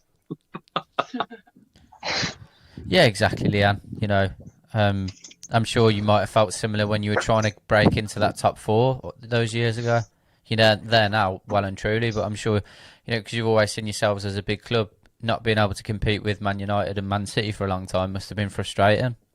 Yeah, I think that's the frustrating thing from our point of view. Everyone thinks we want Champions League football, and we don't at all. It's not what we want at all. It'd be lovely, but you just want to go into every game knowing you can win, and that's not what we get now. Just asking for a team that shows passion, tries not to sit back to let other teams attack us. Not glory hunters, just fans that want a team, a club which shows ambition. Exactly. Bang on, Mike. Bang on. I think it's easiest for us to say we're looking good. The Palace side is very poor also. This is a game we need to pick up points, so the game is for the taking. 100%, Michael, 100%. We want us to play something like this game, win, lose or draw. Exactly. Oh, I'll definitely be out there at some point next year, Roger. Definitely. 100%. It's been 3 years since I've been. Yeah. I usually stay in and around Kissimmee, mate, so if you're anywhere near there, I'll be about. That's where I stayed last time when I went. Years ago. Arthur Scargill was a better striker than Joe Linton. Newcastle. What does the Dutch guy think about Pershers? Sorry, I don't know your name. Brandon? It's Brandon. Yeah. He's playing for Ajax. He's pretty decent. He's like the younger version of Matthijs van Ligt. So he's playing for Juventus now. Yeah, he looks promising, but he has to develop first. I would say he has to play 2 to 3 more years and getting older in like the Dutch league. And the Dutch league is piss poor. You've seen we have loads of Dutch players in Newcastle United who couldn't perform. So remember Isaac Hayden 94th minute goal? Absolutely. What street in Fenham? Sydney Grove. Sydney Grove, Wayne. Jetro Williams needs to come back. I'd love to see him back at the club. Yes. I think a 6 month loan deal in January's. Oh, what a save! A 6 month loan deal in January should be guaranteed. Good save by Darlow. But I would say, like, have you heard Lars Hurt as well? And Denzel Dumfries, we've been linked to him, the Dutch guy. Okay. Oh, he's in. Oh. You haven't heard? Like, you haven't seen the posts and anything? He's like Jethro Williams from steroids. He's like really aggressive going forward as a left. Let me see. Yeah, he's left back. I saw you mention it in the video with Lee previous to this, mate. Yeah, I'll have to have a look at that. You should, mate. He's like, if we could him and Jethro in January, that would be fucking great. Believe me, we have so much going forward if we got those. And it's not Sam? it's not just the fact that they're Dutch. Just saying. No. Like Lee always says. Sam, if you're in the chat, Jay's calling you out.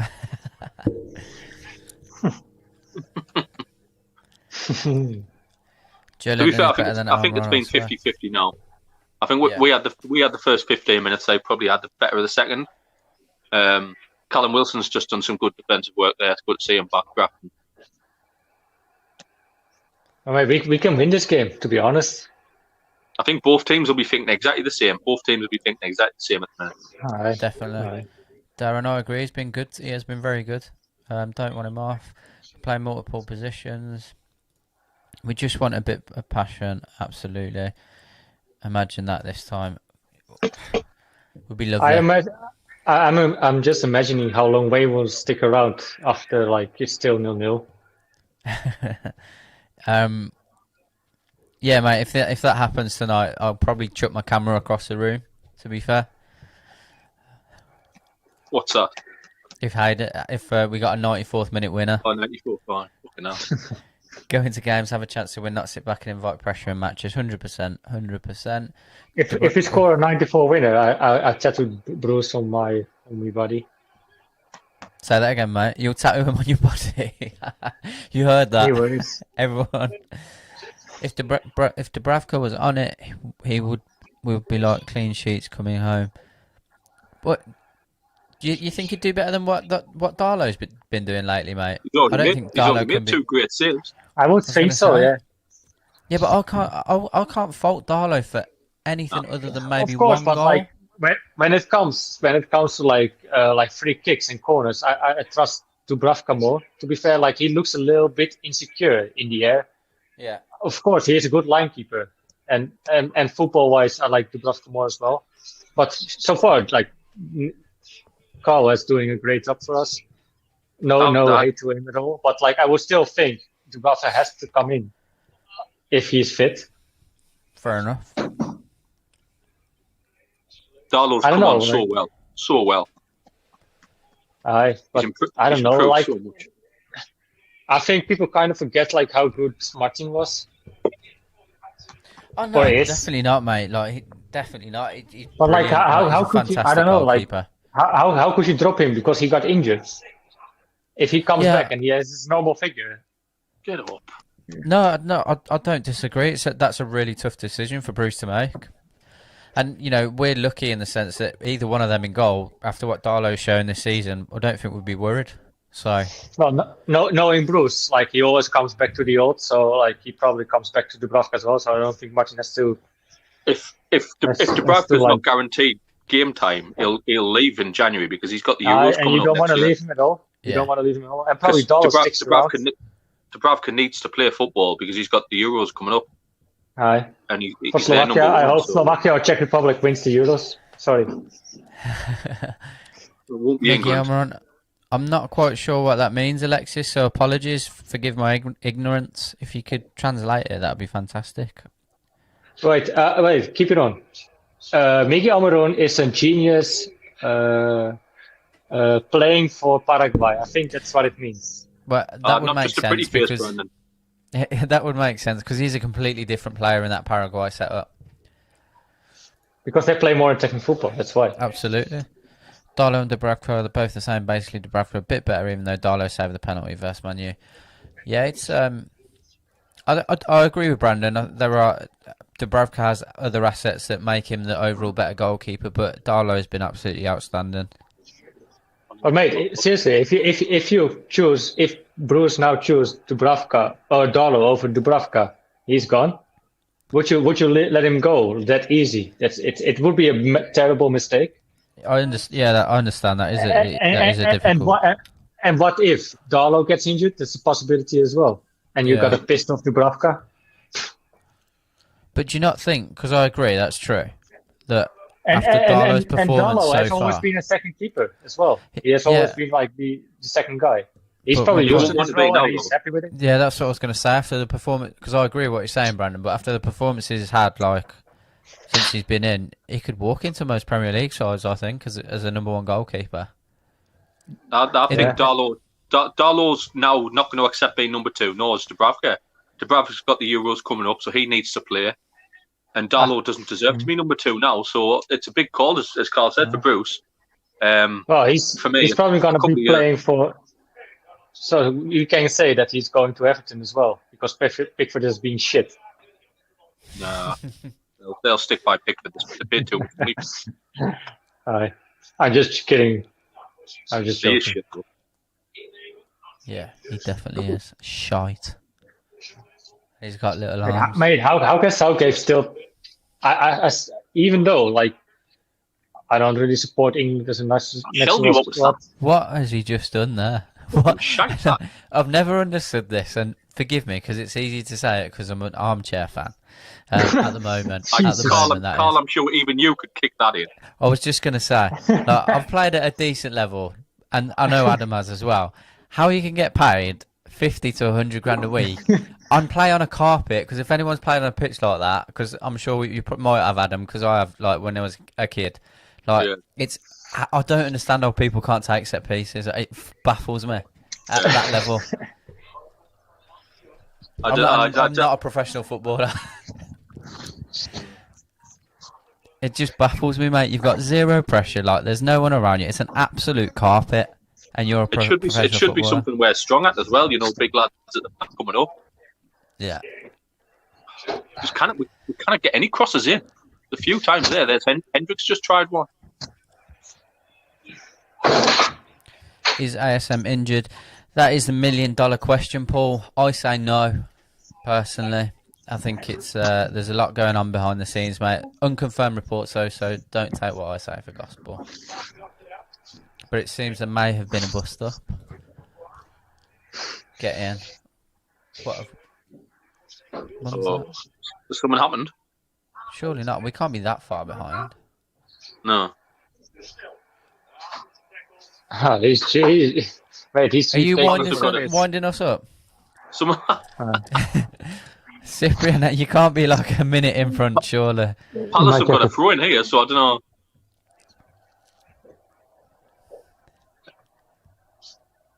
Maybe it was the last bit. Lydia, your old ones are on the left side of the jacket, and your new ones. Cyprian, don't tease us like that. No, we can't be that far behind. No, definitely not. Nothing has happened. Lydia, give me the jacket. Máš? Dobře.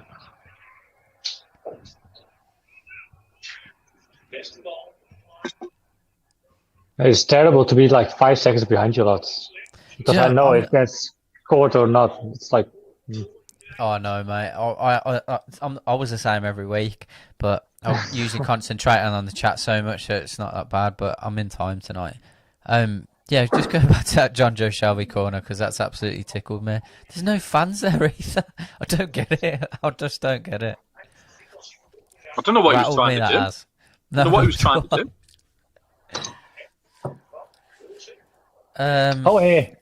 We can't give you any links on here, mate. If anyone in the chat wants to give you a link, that's fine. I won't bring it up on the screen. I cannot say if one. Not, have a look on Twitter. No.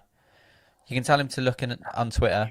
But we don't want any copyright strikes, mate. We've had enough. I can give a good stream, but ASM pissed off with Bruce tactics, so Bruce dropped him.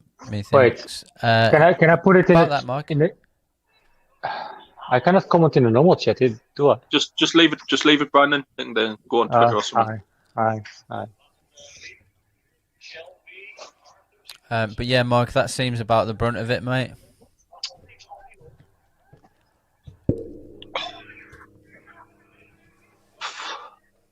You can see exactly why most people predicted 0-0 for this, because we're just both cancelling each other out in exactly the same positions. What do I win if I got the prediction right? What did you say again? Anything. What do I win if I got the prediction right? Yeah, what score did you predict though?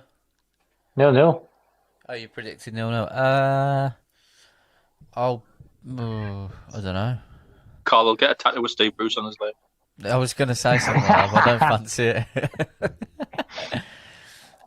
Do I get like a Call of Duty Warzone game with you on your stream? Yeah, definitely. We can do that. No worries. Right. But I play Xbox though, so it's and mate, I'm fucking shite. It's fine. But so you probably have to revive me loads of time. Are you streaming with Bean v Newcastle?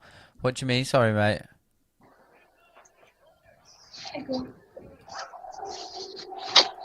Love you, last. Go on, Miggy. Swung to 55% Crystal Palace. Yeah. Text me if you're in Ghana. I'm still not disappointed. You know, Jay. It's been a better watch than what we've seen recently. Oh. We're having attempts on goal. Can't complain at that. Wilson do a good job, but he can't do it on his own. Agree. Do you see anyone on the bench coming on helping us nick a result here? I'll be completely honest. I was so manic getting into here. I don't even know who's on the bench, so I apologise. I'll let the other lads answer that. It's not really a nick a result. Murphy's on the bench, which is fresh legs. Good to see Matty Longstaff back on the bench. Yeah, there you go. But no, Carroll's obviously Bambi's missing. Andy Carroll's not there, so the bench is pretty. Anderson's on the bench, the young lad, but it's not a strong bench tonight. But probably Jacob Murphy and Matty Longstaff are your two main ones to come on and change. Oh, is he on the bench? Is he? Brilliant. That's good to hear. Yeah. Brentford. No, mate. We don't stream the actual game. We'll do a watch along, but we won't be streaming the game, unfortunately. We get copyright strikes, so we can't do that sort of stuff. I think Brentford will be on Sky, so yeah.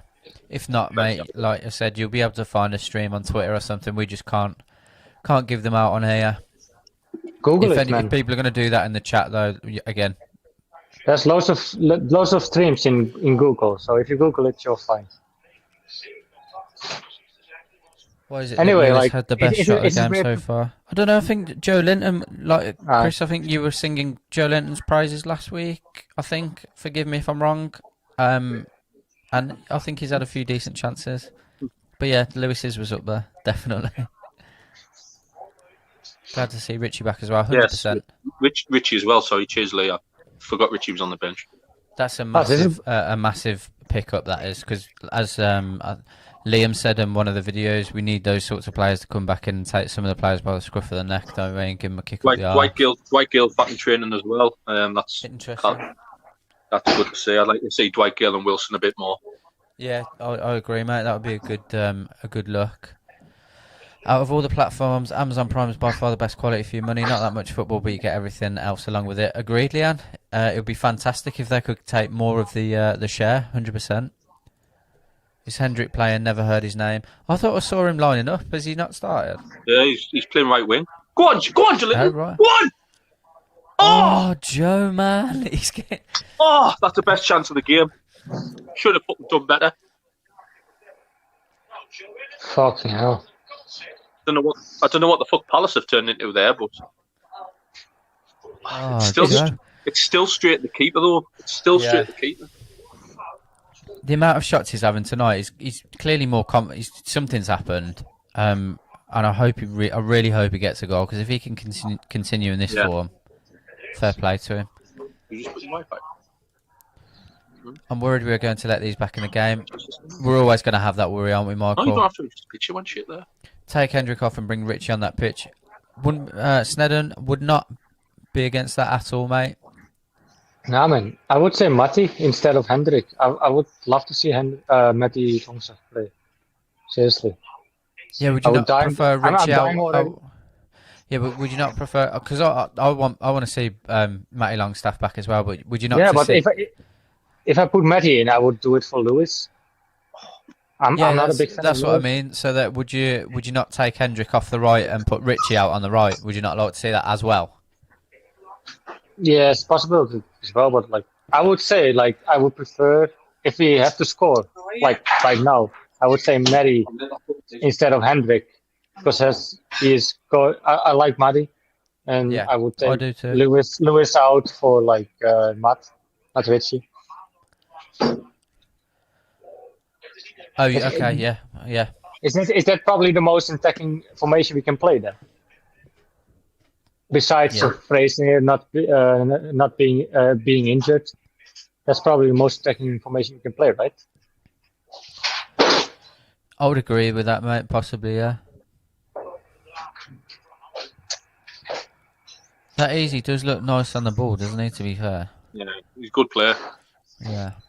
I think Sam touched on it before the game. He's still very new to the Premier League, though, so yeah, he's just getting used to it. Maybe a race between Palace 3-day match fitness and our bench strength. Fair point. Yeah, if I was Palace, I'd be furious this game was on a Friday night, considering they had to play on a Monday night. It seemed a bit ridiculous. That is mad. Yeah, no, I agree with you, Alex. Definitely, I'd rather see Ritchie, 100%.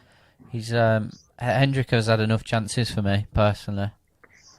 Mate, come on, 3 days rest is more than enough for athletes. They're fucking athletes, man. No way. No, I agree with that. But given the schedule in the Premier League, it's all done for TV now. Teams should be playing on Friday and Mondays. For example, Memphis Depay. I saw an interview lately with him. He says to the Dutch press as well.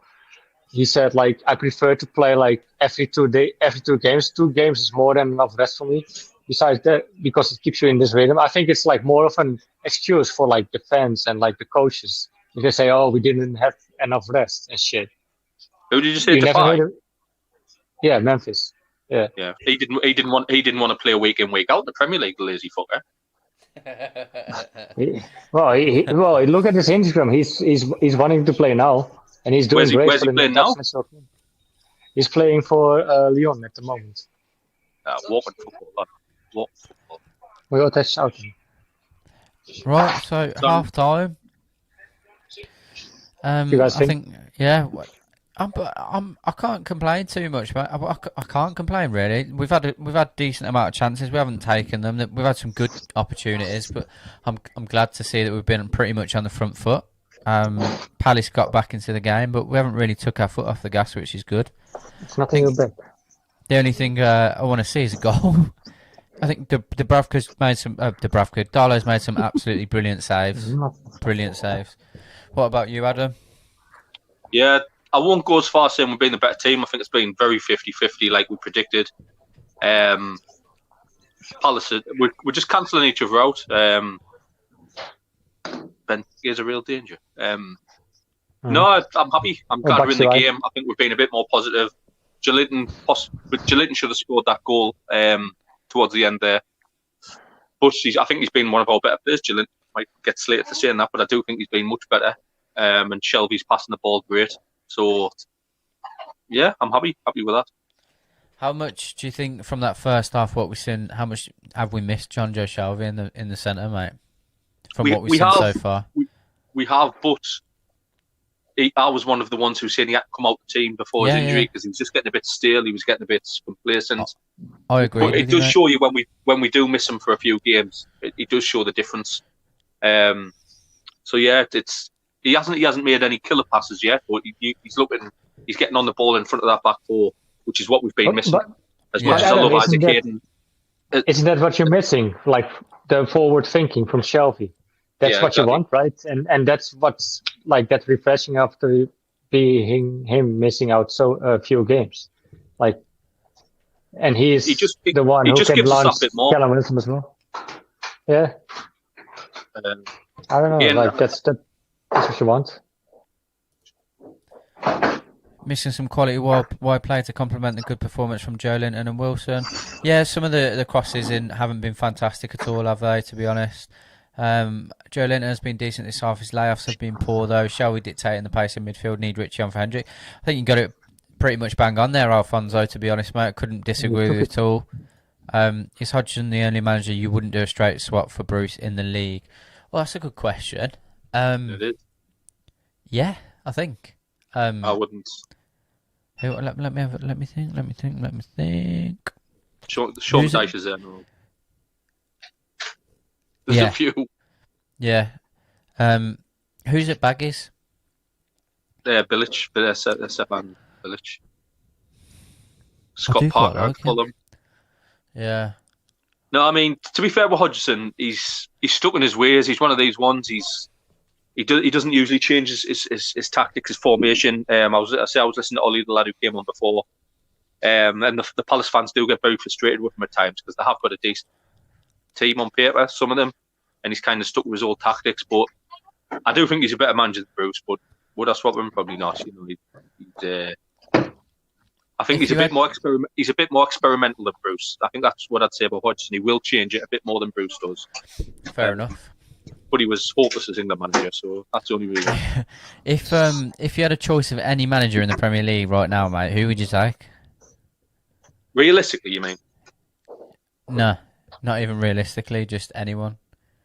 I'm a big fan of Bielsa. Well, obviously, you've got Klopp and all the main ones, but Bielsa. If you're looking to build a club for 4 or 5 years, I like Ancelotti, mate.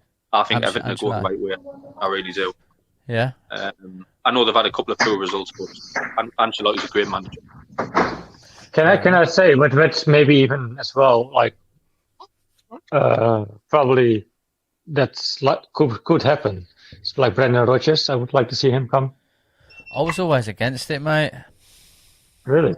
Yeah. No, I don't like Brendan. I don't like him as a person. He's done well at Leicester, but something about him, I just don't like. It's in the name, isn't it? I don't know what it. Honestly, I'm the same as Adam. Like, genuinely, I don't know what it is. I just don't like him either. I think You just don't like the lot, or you don't like his tactics. No, I just don't like him. him as a person. I think he's arrogant, and I don't like him. But what did You probably need that. Newcastle But I perform don't well? know. It's nothing. It's not like anything to do with the way he plays football. It's just me being a prat and the fact that I just don't like him. That's it. Right. No, I'm the same. His record speaks for itself. He's got a great record, really. There's just something about him I just don't like. It's the same as Sam Allardyce. I used to hate Sam Allardyce, and his record was pretty all right. He had like keeping clubs up and that. But as soon as we got him as manager, I was I hate Allardyce. Yeah. So what would you lot prefer? What would you lot prefer? Like a manager who's likable, like for example Steve Bruce because he's from here, or would you prefer a manager who you don't really like but he's bringing the performance? No, mate, it's a fair question. It is like I'd expect a lot of people to ask that, looking from the outside in the way that we've been. It's a fair question, and it's not one that I'm going to answer though, to be honest. Jesus, show some balls, Carl. I'll probably have Ritchie at left back over Lewis, him a kick up the arse, to be honest, have fire and fight, definitely. James said, looking tired, Adam, get them cans drank, big second half needed. Problem with playing Shelvey. I'm not on the night feed. Brilliant. Problem with playing Shelvey is on a different wavelength to usual tactics. He wants to spray it in and around, but the options aren't there. True. It's still good to have him in the side. Kyle Darlow having won a game so far. You just can't fault his season at all. He's been brilliant. Bring back Rafa. Mike, less of that in here, mate. We can't be doing comparisons. Well, there'll be hell on. Yeah, everyone will kick off, mate. For other teams, that was a poor first half, but comparatively speaking, it was good for us. That's the most embarrassing thing. Yeah. Fair point, Ed. He's right. Fair point. He's exactly right. I would like to ask Leanne. Is it Leanne who was commenting about Perskurs? Why she was asking about this Dutch guy? I'm just curious how she knows him and why she's asking about him. Yeah, Leanne, so if she can comment, you're still in the chat. Brandon would like to know why you asked specifically about Perskurs. I think was it not because Liverpool were linked to him? Maybe that would make sense. Yeah, because you know what pisses me off as well. Calling Jethro calling Williams. It pisses me off, man. It's Willems. Willems. The amount of times we look to play back is ridiculous. Hodgson can put out teams similar to Bruce. If we get a new manager, would prefer to get Howe as he is free. Something for after. Actually, Alfonso, a lot of people are saying it, and Adam, I'll mention it again. Adam mentioned it, and I've looked at it myself, and I agree. He wouldn't take the role, and I think he'd bottle it if he did, personally. I honestly think, and I appreciate like everyone comment about. Obviously, we do. Bruce is going nowhere. We're going round and round talking about who will replace Bruce, and I've said a few times for me it's Stevie Gerrard, but Steve Bruce is going nowhere. Whether you like it, he's going to keep us in the Premier League probably because there's worse teams than us. But he's not going anywhere, so it's I wouldn't stress yourselves where we know who's going to replace him because he's here for until probably actually goes. Definitely. I think he will be replaced if he's dropping towards relegation zone. I think there's too many. I think there's too many. With no disrespect to the clubs, if you look at the table now, the bottom four clubs aren't going to pick up a lot of points. I think it'll be the lowest tally of points for a Premier League season ever this year. Yeah. Sheffield United are really struggling. Who were on fire last year. So, Sheffield could still pick up points. In my opinion. Who held it previously, Adam? I think it was Derby, wasn't it? Something like 7 points. They went down. They only beat us. Kenny Miller scored a fucking worldie.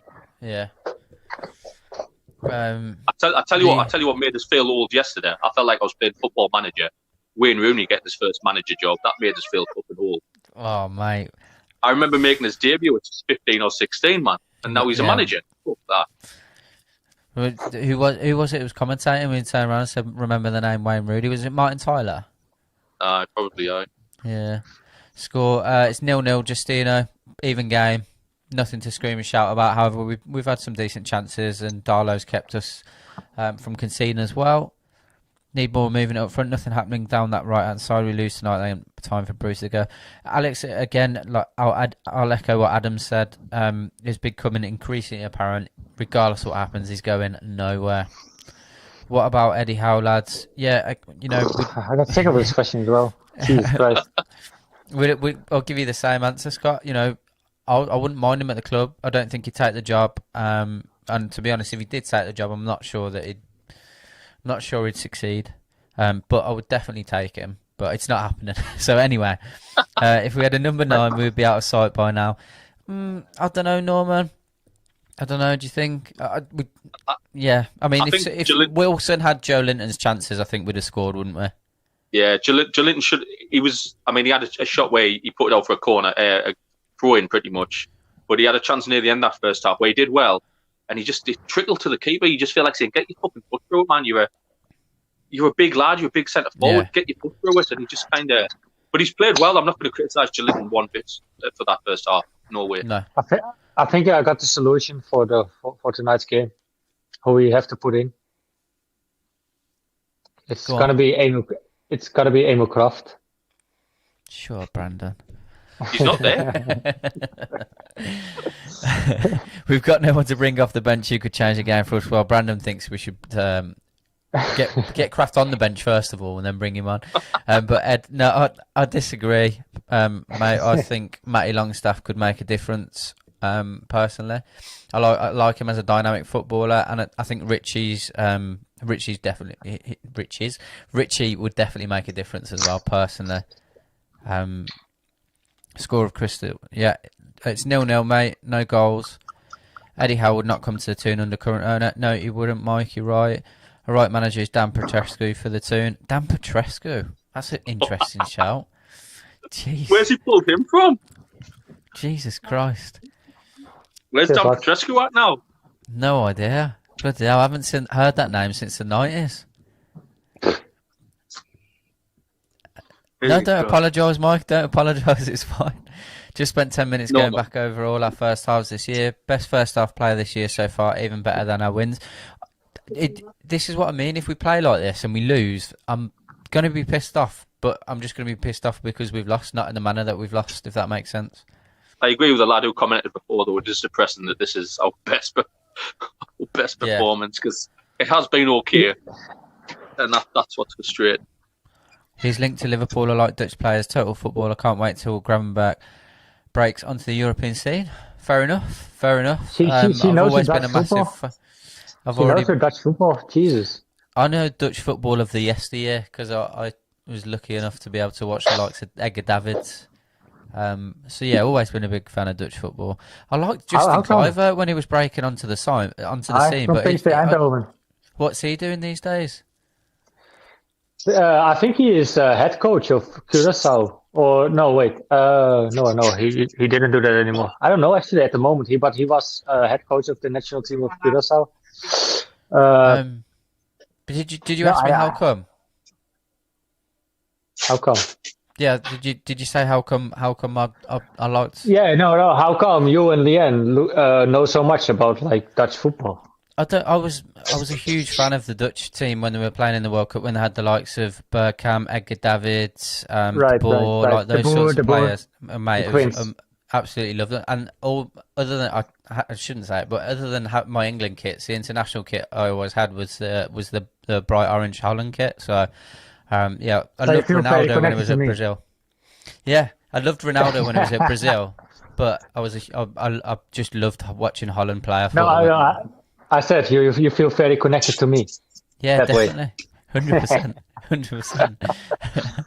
That's interesting though. Like I've never really heard people saying that though. Yeah. Palace have passed the ball around better. We've looked dangerous when we press high, but not doing that enough. Agreed, Jonathan. Agreed.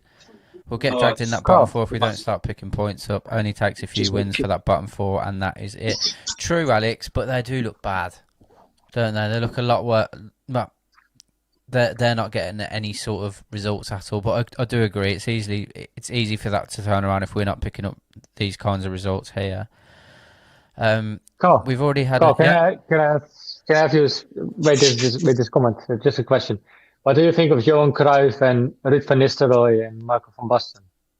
Because, like, you know your Dutch football. What do you think of these lads? I've loved all three of them, mate. As footballers, I thought they were fantastic. Bergkamp as well. Bergkamp was unreal. That goal that he scored against Arsenal. Newcastle was absolutely disgusting. And, Absolutely disgusting. and Derek Kuyt, you know him Yeah. as well. Dirk Kuyt, yeah, because he was at Ajax for a bit as well.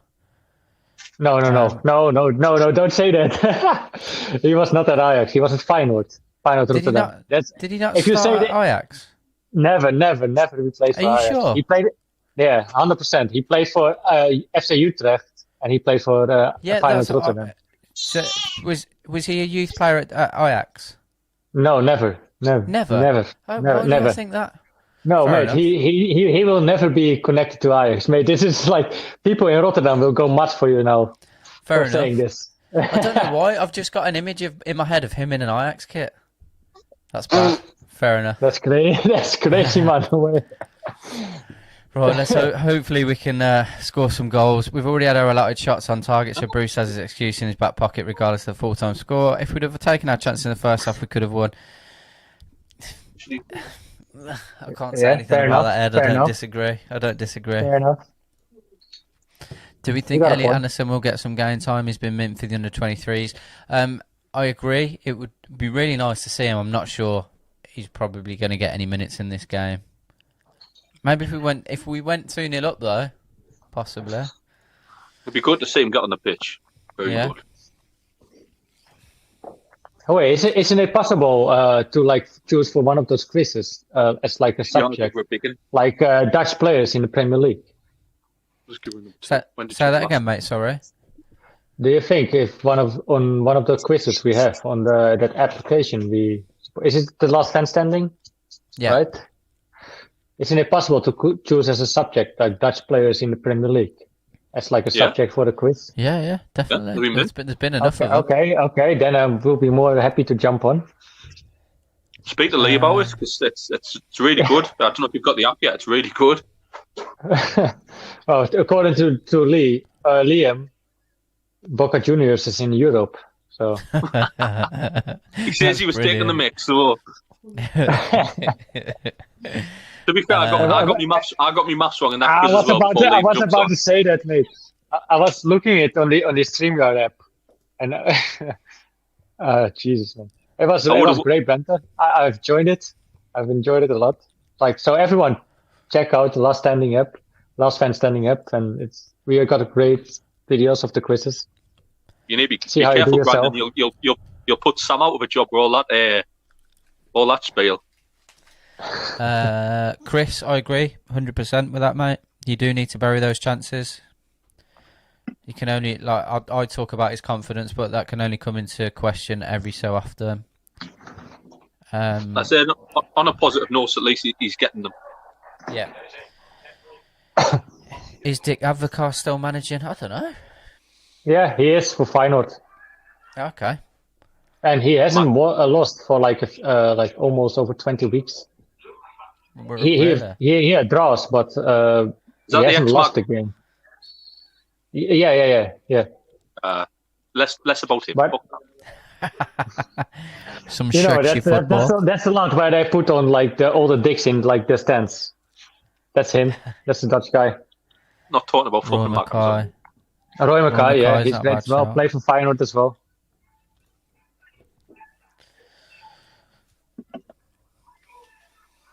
I think Johan Cruyff 100% basically agree with Liam. invented football, didn't he?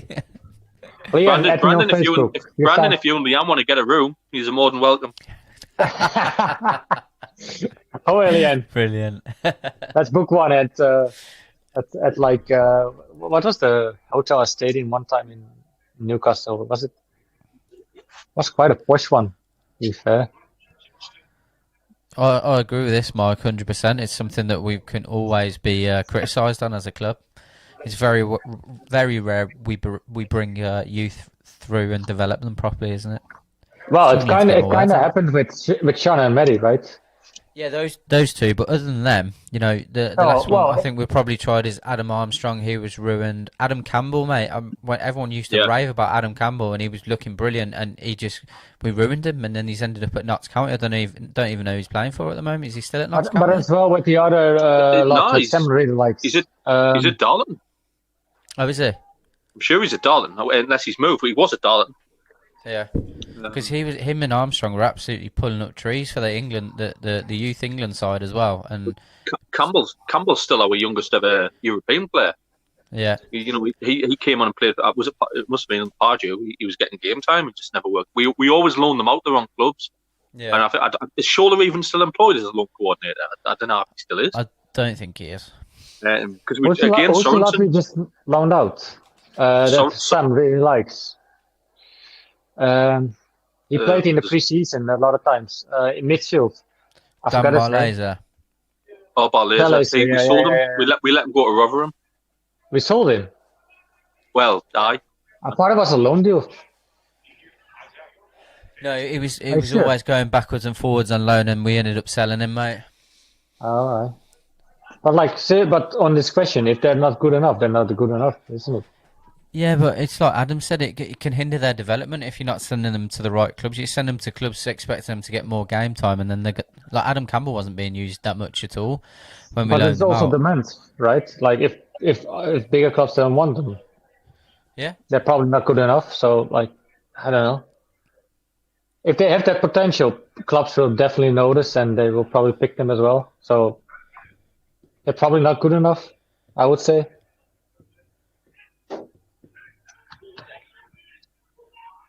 No, yeah, that's a fair point, mate. We haven't started the second half very well. We're on the back foot quite a bit now. If Anderson was that good, he probably would have played already. How old is he now? 19? He's only young. I wouldn't mind seeing it, to be fair. I wouldn't mind seeing him come on. Like, if we are like 3-0 up. No, whenever that personally, happens. Genuinely, at this point, it would be a stupid decision.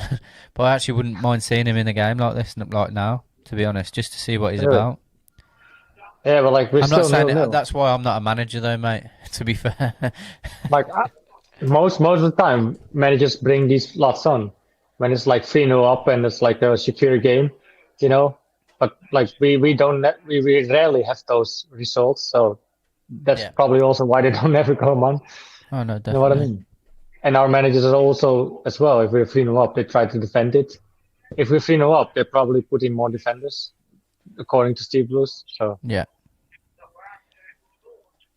So doesn't Roy Hodgson just look like he should be sat at home with his fucking slippers on watching I'm a Celebrity? Could you be asked to be doing this at 70-year-old? No, definitely. 70-year-old, fucking hell, just gone home with your pipe and slippers, man. Chill out. I'm frozen. Just drop in and out if you need to, mate. Do you see me again or no? No, not yet.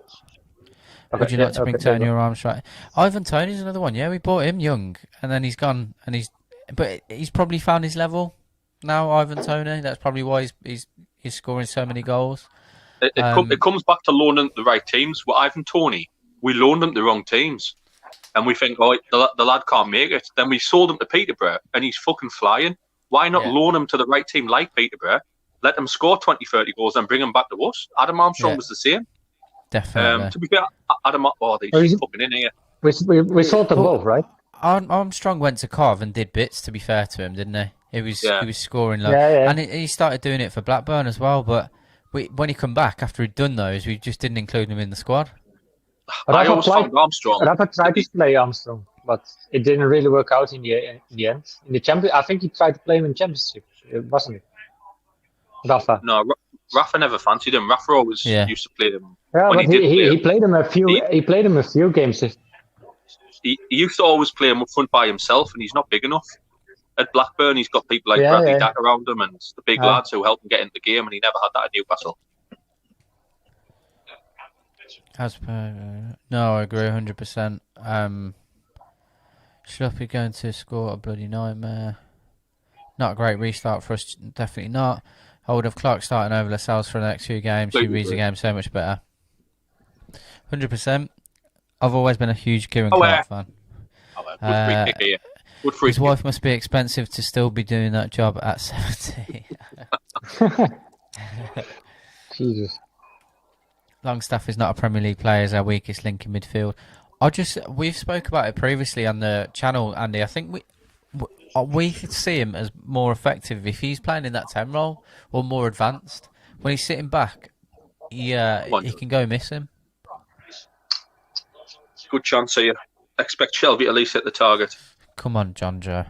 Give me something to cheer about. Don't ruin it for me. Unfortunately, Brandon, if this goes in, I won't sit here in silence. I'll warn you of that. Come on, Jonjo. He's going to score it, I hope. Left corner. Right corner for the keeper. Telling you. 60, 70, 80 grand a week. You can't even put it over the wall. Oh dear. Oh yeah. Ivan Toney, Adam Strong, 100% Lee, they were. Tony was signed for Brentford in the Championship as Watkins' replacement. Missed a gem in my opinion. We've got Tony to come up next month. We're playing Brentford next month in a massive game, and he'll be relishing it, like. Yeah, definitely. How much is it to think that we're almost like half finals we're the quarterfinals now in the Carabao Cup. If we win that one, we're in half finals. How much is that? He just scored. Ivan Toney's just scored to put Brentford 2-1 up as well. Must have heard us. I mean, it is a different level. He's playing Championship football. It's a completely different level. But for me, he should be at Brentford, still out on loan from Newcastle. So we've got someone we're getting something from it. Yeah, definitely. We sold him, or didn't we? Oh, I was so quality from Leanne in here. Yeah, Leanne's been brilliant, Jay. To be fair, she can pop in every week. I think his final ball is not good enough. Who we took? Oh, Sean Longstaff. Are you on about Shelvey, Andy? Does Andy more fancy Sean or Matt? Go on, Mickey. Go on. What he said, I think. Shoot, man! Fucking shoot, Joe! Fuck's sake. Oh yeah. I tell you what. I don't think the wingers are doing enough. I don't think Hendry and Miggy are doing enough. Well, I almost forgot Miggy's playing. And Hendry. Yeah. Well, yeah. He's been invisible. I think it's difficult to criticise Wilson and Jolinton. They're actually doing the best they can, but they've got now coming out wide. But that's what I'm trying to say as well. Like from Miggy, he's doing his defensive work, but attacking wise, it's not that great. That's another piss poor. He's a lightweight. Wasn't shocking. Don't you guys think he's like a lightweight? Yeah. Who's that, Brandon? Miggy. He's definitely lightweight. Yeah, but he's doing his defensive work, and people are defending from that shit. But I've been saying a few weeks ago, I don't know, attacking wise, he's too much lightweight, and he's overrunning himself too much. He's definitely he does tend to overrun the ball. Anyway, I wanted to say, but actually, what you guys' opinion was about this. I don't know if you guys know that, but if we're talking about a new manager, what about Gattuso from Napoli? Mate, what do you guys think about him? Well, there'd be scraps in the changing room every week. I'd fucking love it. It's some aggressive football and playing forward at least. He got no one pissing about. You'd have no one not wanting to wear the shirt. I'll tell you that, because I wouldn't be at the club.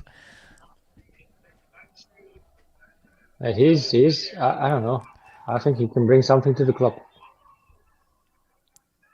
If there was any chance of someone I wouldn't mind a manager that's had that sort of aggression on a football pitch. Definitely. At least it's something different than defending like Bruce does, right? Isn't it? He's probably more a player than a manager, but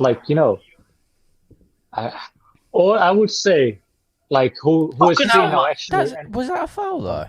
I know it's a risky tackle, but I thought he got the ball. He doesn't have to make it. He doesn't have to make it. Although I have to say, like, if we're sticking to the Dutch people, as a manager, Mark van Bommel is free now. He doesn't have a club, and he likes playing attacking football. I don't know if you guys know this man, Mark van Bommel, plays for Bayern München and everything. Yeah, mate. I just like people like that with those sorts of names would just have no chance of being able to get them at the club. Mate, he's looking for a club. He has nobody. So I would fancy a go for him. Do you think Ashley would though? That's the thing. I don't. Honestly, lads, it's a waste of time talking about managers because he's used to Dutch wages, so he's probably like already happy with like an English wages. So he's not going to be too much pain of the ass with like when it comes to payments. Love Gattuso, absolute madman. He put the shit up the lads. 100% he would. There you go. Don't worry about that. I love Alex now. There you go. Van Arnold, here fucking winding up like he did last season. Worse, it's fucking worse than Shelvey's. Andy, do you think he's having a nightmare? His corner and his free kick were terrible, but I don't think he's having a nightmare. No. Why do you believe he's having a nightmare, mate? What are you thinking? He's playing okay. The first sub should be Hendrick for Murphy. Yeah, that's not rocket science. No, I don't agree, Adam.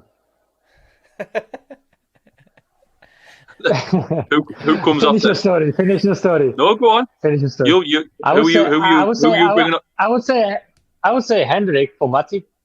I like this forward thinking. Matty's not a winger. It doesn't matter, man. We need to play forward. It does. It doesn't. Seriously. It does matter. You want to bring a centre midfielder to play on the right wing? Wait. You want to bring a centre midfielder for the right wing? No, but like you, I don't think Hendrick is the right wing, is he? He's not. I agree with that. Yeah, there you go. Yeah. And that's why we should bring a winger on to play there. Yeah, but no. Jesus. I think you got it wrong, well. Anyway, doesn't matter. Yeah, there should be an opportunity to bet on that, Jay. It is stupid that I think Hendrick is more like a defending midfielder for us than like he is attacking. He is a defending midfielder.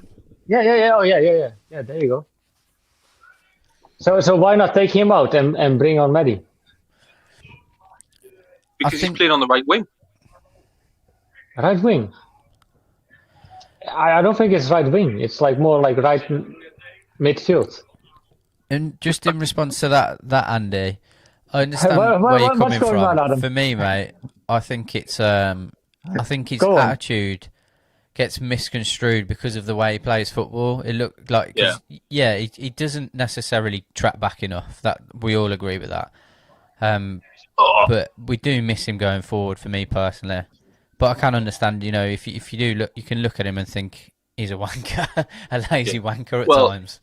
He's had that his whole career, hasn't he? And even people forget at the end of Rafa's time in charge, Shelvey was on the bench a lot.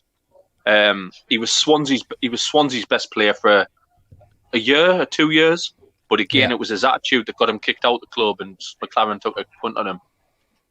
So Andy's exactly right. His attitude is appalling, apparently, but he's the best we've got, unfortunately, as a passing midfielder. Oh, shit. There's Ben Technic coming on for them. Why has Bruce not took Hendrick off? Seriously, man. Anyone can see he's having a shit game. Alex, you know the answer to that yourself. I don't know. What you trying to say? It's Steve Bruce, brother. What you trying to say? Why you having a laugh about what I was saying? For bringing Murray on instead of Murphy. For Hendrick. Oh, I'll leave you and Adam to that while I'll go through the comments. It looks like Hodgson's taking the first gamble. He's bringing Benteke on. So, how do you rate Benteke, Carl? I always he's always going to be a goal threat, you'd think, because of his size. But that being said, he hasn't scored a lot of goals in a long, long time. He's not the player he was at Aston Villa. Nowhere near. Can I get a screenshot of this, please? But that being said, I've just said it, so we'll probably score. There you go. I made a screenshot. Thank you, Alex. But yeah, I'm not. In all honesty, like if at the age he's at now, I wouldn't. He's not someone that I'm overly worried about. I certainly wouldn't have been in the past. Oh, you're right. At Villa, he was fucking so dangerous, wasn't he? Yeah. Where did he go? It was Liverpool. Liverpool won it. Yeah. It just didn't work out for him, mate. What's So it 0-0, 0-0. Love that profile picture, by the way. That's class. Not the colours, mind. The 0-0. it's 0-0, mate. It's been 50-50, in all honesty. But we've played some better football than we have done in a long time. Where's he from? In Australia, actually. Whereabouts are you from in Oz? He's a captain tonight. He should be working the hardest on his day. Is probably our best player. I agree, Andy. I won't disagree with that. Why doesn't Alex come on the stream, actually? Ask him if he wants to come on. I'm asking him now. Put your mic That's on exactly and come on it. the stream. I got finally someone who agrees with me, so...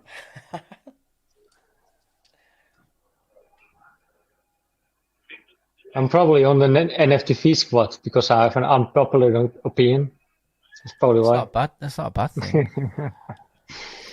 Yeah, well, I don't know. Like I explained you lots earlier. Like, Perth. I have a friend in Perth actually. A girl. A girlfriend in Perth. I thought. Yeah. You're with your girlfriend now, though. No. You got another girlfriend in Perth. I'm joking. No. I don't. I don't. No, it's just a friend I know. That's it. You know. Just sat back down there, mister. I thought that was in. Sorry, Brandon. I thought that was in. You know, I'm actually half New Zealand. My dad is born in New Zealand. Christchurch, actually. Okay. Wally probably knows Christchurch. It's been hit by floods or earthquakes. I think it was 2 times.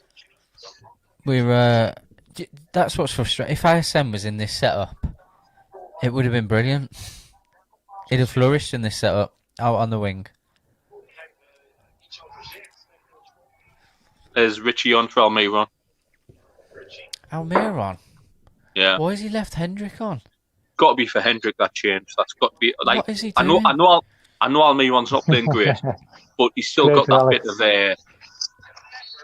And out of the two, he's more of the wide player than Hendrick is. Hendrick, yeah. No, far too camera shy for that, but I'm supporting Aaron. Alex, mate, you don't have to come on camera. You can always just stick your audio on if you ever want to jump on, mate. We've had a lot of people who start these kinds of things that are camera shy, but you get used to it. Mate, I was camera shy as well. Look at my face, and I still come on the stream. So I used to hate it. Now I'll put my face everywhere. Yeah. If you told me 6 months ago I'd be on the camera, I'd tell you to fuck off. Mate, you look great to Leo, cover, Adam. Hendrick stays. It's just that's exactly what I think, Lee. It's a strange decision. Yeah, we all want Magic at him, but he's come on for the wrong person in our opinion.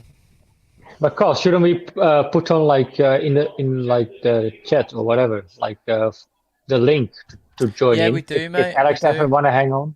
Yeah, we do. We'll put it in anyway. Even if it's just for the mic. Let's not forget with the change as well. Bruce will be happy with 0-0. It's that type of point in the game. He probably expects more work rate from Hendrick defensively than Miggy. The Miggy would give the last 20 minutes. That's what Bruce's thinking is. Don't that's probably true. So everyone's commenting about that. Bruce wants 0-0 now. I'd be very surprised if that's not what the tactical change is for. Fair point. Would you not argue, though, Adam, yourself personally, that Miggy is also better defensively than Hendrick, though, at times? But again, I'll go back to the point. I think him and Bruce have had a falling out as well. Yeah. Bruce said in his press conference, "I'm going to pull him in about the agent comments." Obviously, everyone's aware. Nothing's ever come out about what was said between them two. Obviously, kept indoors, which is fair enough. Miggy wants away from me.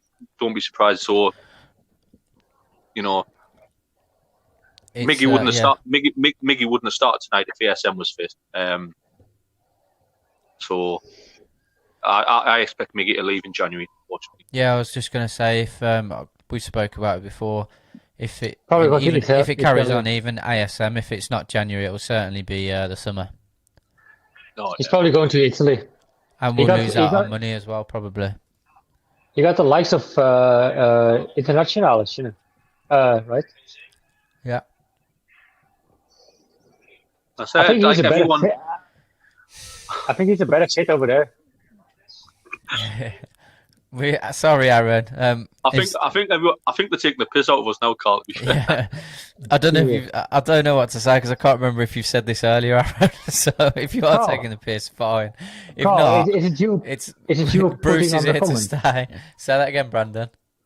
Is it you putting on the comments, or who's doing this? Yeah, me, mate. Mate, why are you still bringing this up, man? All right, fair enough. Fair enough. Fucking hell. That's you told Carl. Fucking hell. All right. No hate to you, Carl. I love you. It might be genuine, and people tune in every different times, so it might be genuine. So it's not having a pop with anyone who's no, definitely not putting it. It's just we've mentioned it 1,000 times.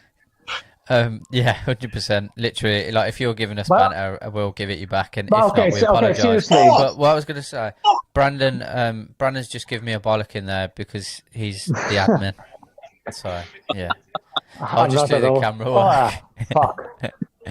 But mate, like seriously, like okay, imagine like Eddie Howe comes in, right? How different could he play like Bruce does now? This is not much, thing, right? I don't disagree. So I genuinely don't know. This is most as we can get. So like, what is Eddie Howe gonna change? Maybe the mentality a bit, but that's mostly it, I would say. Put it this way: we'll have to rename the show the Steve Bruce Replacement Show. Steve Bruce is going nowhere. Is that not offside? We'll put a banner on next time. On the PS4 with my mate at the minute, with yous on my laptop and the match on the radio. So many things going on. Fair play, mate. We appreciate that we were even involved in that. Are you getting the PS5, Alex? Just out of interest? And yeah, definitely, mate. If you ever fancy coming on, come on. Yeah, more than welcome. Mate, can we make a prop bet with Alex? Like if we reach the final of the Carabao Cup, he comes on stream live with camera. You make that with him now, mate. Yeah. Yeah, that's fine. I'm asking him now. So like, if we reach the final of Carabao Cup, he comes on stream with camera. Get in, come on. I'd agree, Alex. I'm sure you'll be fine. Bruce will want the whole team away. Yeah, absolutely. That was a sitter. Come on, Howard Chance says I don't know if you've seen that, Carl. The Gillinton header. Did you see it? Yeah, I did. Should have done better. Should have done better. Do you think Newcastle will score before the game ends? There's certainly a chance. Hope so. I think Palace look more dangerous, unfortunately. Yeah. What's that sign though? Is that Periscope? Hey? Yeah, it's Periscope, mate. Yeah. I thought already, but I wasn't sure. Joe Linton had like a brick. I know, and then he comes on the other week and he's had that absolute Brahma of a header. It was an unbelievable header. And he's done this. Who was that against where he's come on? And just like, about 12 yards out? Can't remember. It's setting up for a spawny VR decision, this. That's what it's setting up for. Mate, I should have put money on 0-0 Xbox this time. And yes, I'll take Xbox. Interesting. I'll take you up on the bet if we get to the final. I'll come on. Brilliant. It's a date, Alex. I think he's saying that because he believes there's no chance of us getting to the final, Brandon, so I won't get your hopes up too much, mate. Yeah, sure. You'll be surprised. We get another lucky draw and we'll be in the finals. Adam is not happy with that switch from PS5 to Xbox either. Shouldn't switch to Xbox. I got an Xbox One. PS5. It's got to be PS. I've switched to PC. To be fair, I think that's probably the best you can do. PC is probably the best for gaming, especially for you as a streamer, Carl. it's easier. It's easier with everything going on, definitely.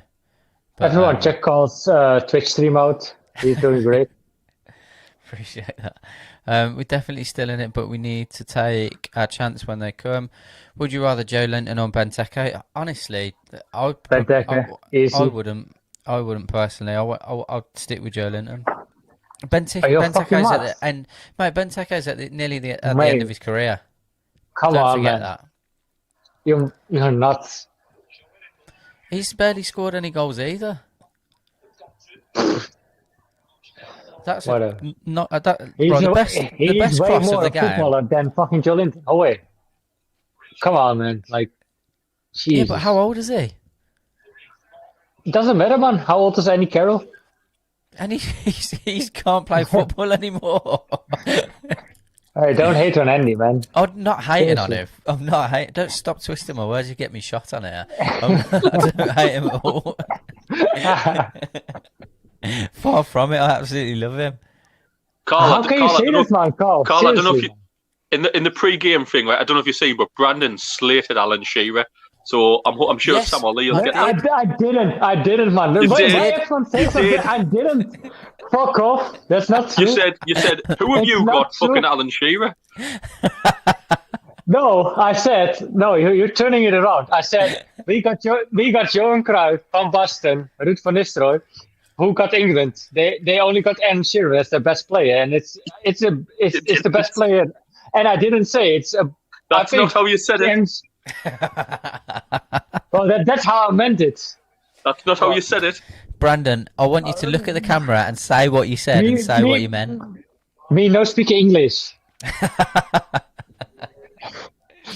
Jeez. Go on. I thought. Come on. Power ref.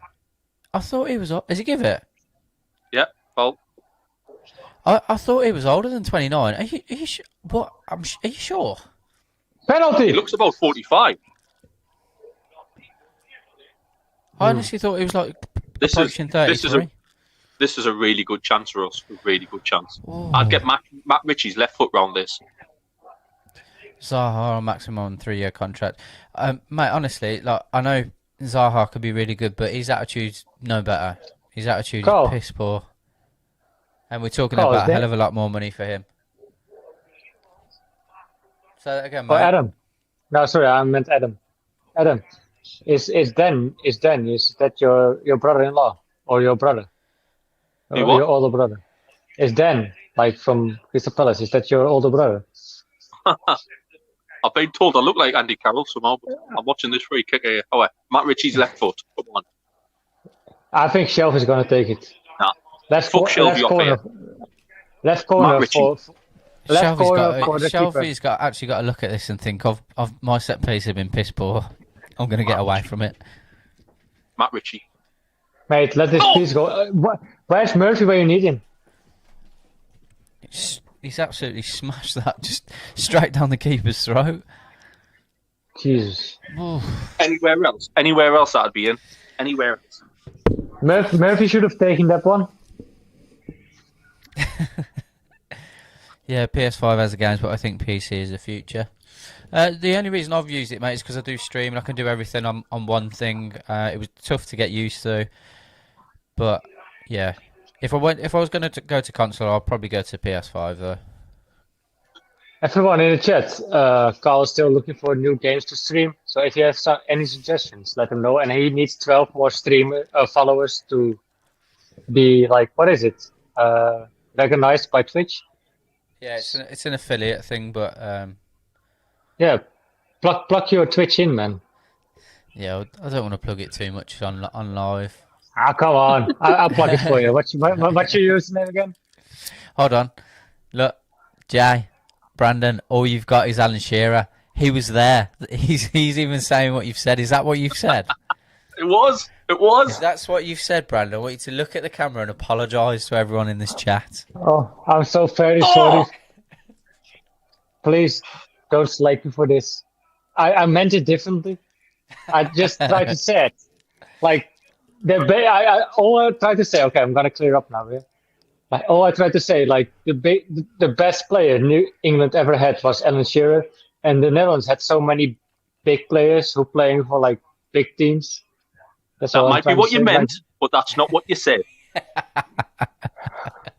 Penalty. Adam, you're not my friend anymore, man. John, I thought we were on good ground, but... I'm with this, Aaron. Carl, I still buy you a pint when I'm in Newcastle, but Adam can forget about this.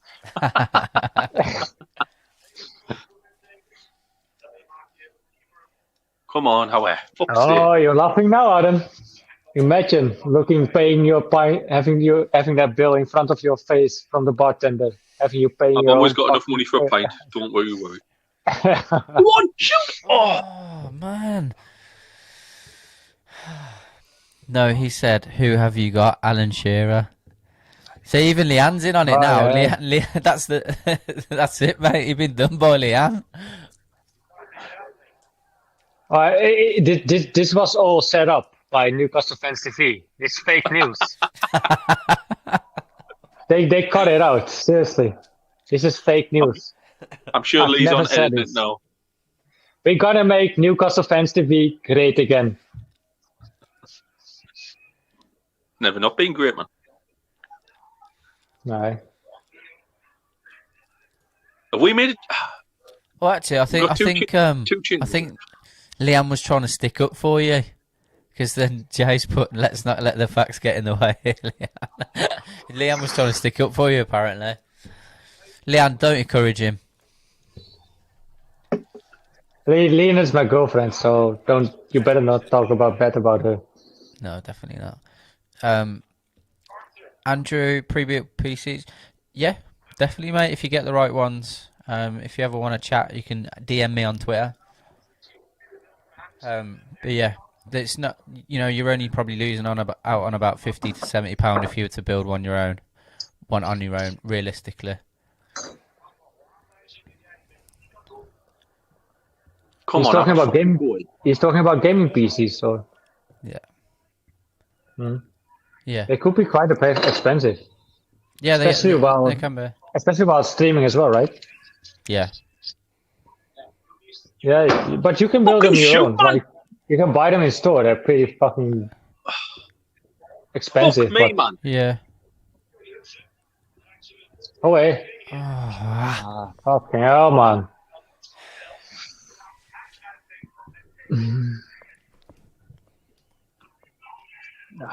I should have put money on 0-0, man.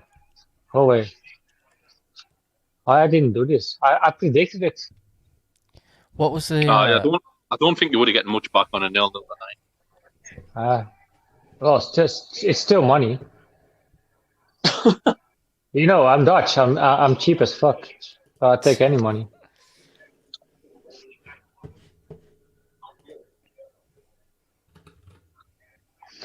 So, what about the discussion we had in the group chat on Facebook or on WhatsApp? Would you last take Mo Diame back? What you guys think? For example, swap him for Hendrik. Sorry, mate. What was that? Would you swap Hendrik for Mo Diame? King Mo?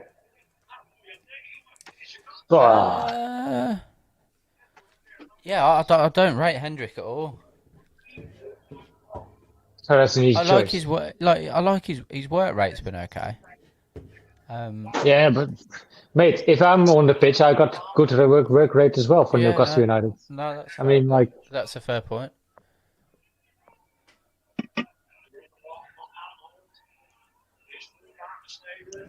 So that's like, I don't like these sort of comments. Like, he got work rate. Yeah, I can put in work rate as well. Why not sign me for like £20,000 a month or a week or whatever? Fair enough. Mate, you want to see how much graft I put in for £20,000 a week? I probably do crazy fucking shit. hell. I probably do crazy shit for Bruce for that amount of money. And I'll leave your fantasy up to that. What are you trying to say? Nothing, mate. Like I said, I'm just trying to keep your fantasy up. We could be 1-0 down there, mind. That should be 1-0. Yeah, that's a poor finish, that. And then who was coming in on the back of it? They should have done better there. Zaha, That was really poor. Best chance of the game there.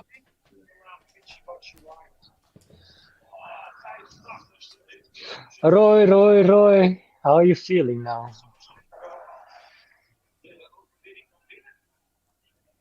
Batshuayi. Imagine if we would have Wilson and Batshuayi, and we could play 4-4-2. Bear me a second, lads. I'm just gonna switch my camera 2 seconds. Anyways, mate.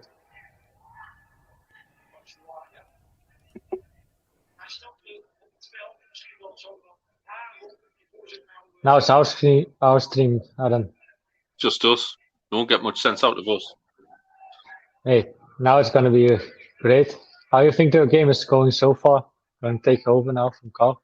I was happy at first half.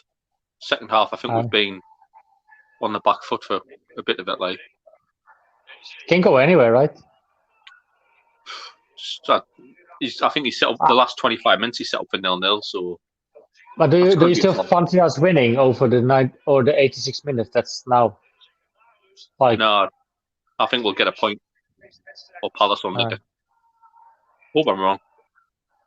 Is it fair? Is it fair enough though to expect a point at this stage? I think it's a fair result. I don't think any team's been better than the other. So Bruce can survive another week or two with this result. Bruce will be here all season, mate. I would honestly don't get your hopes up over Bruce. You think he's going to be here all season? Really? I actually won't sack Bruce. Absolutely no chance.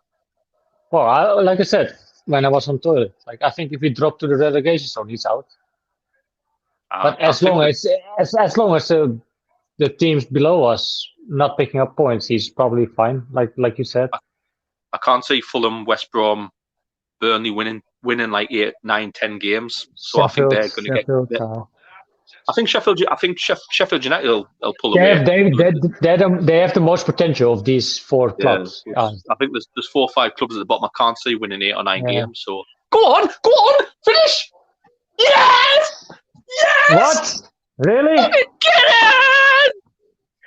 Yes! I'm too late. Hey! Fuck's sake! Why does this always fucking happen? Why? Why does this fucking happen to me? We're going to Europe. Fuck's sake! Lads, can you hear my microphone? Okay. Yeah. No, Honestly, I can't fucking believe this every time. Every fucking time. Oh, get in! Yes, man! Come on! Fuck's sake! Who scored that? Who got it? Callum Wilson. Yeah. Oh, what a ball from Joe. Joe Linton, lad. Get in with that pass. Okay, end the game. It's fine. No injury time. Fuck! Oh, it was a pitch performance from the goalkeeper, though. Oh, eh? Nutmeg. Bruce in! Bruce in! Bruce Army. Fuck! Anyone fancy Eddie Howe's manager? Eddie Howe? Oh, Captain. Yes. Come on, Howe. Please don't fuck this up now. Go on. It's so typical Newcastle to fuck this up in the end. Joe, do Come it. on, 2-0. Go on, 2-0. Oh, get in! Really? Really? Get in, lad! Get in! Fucking come on!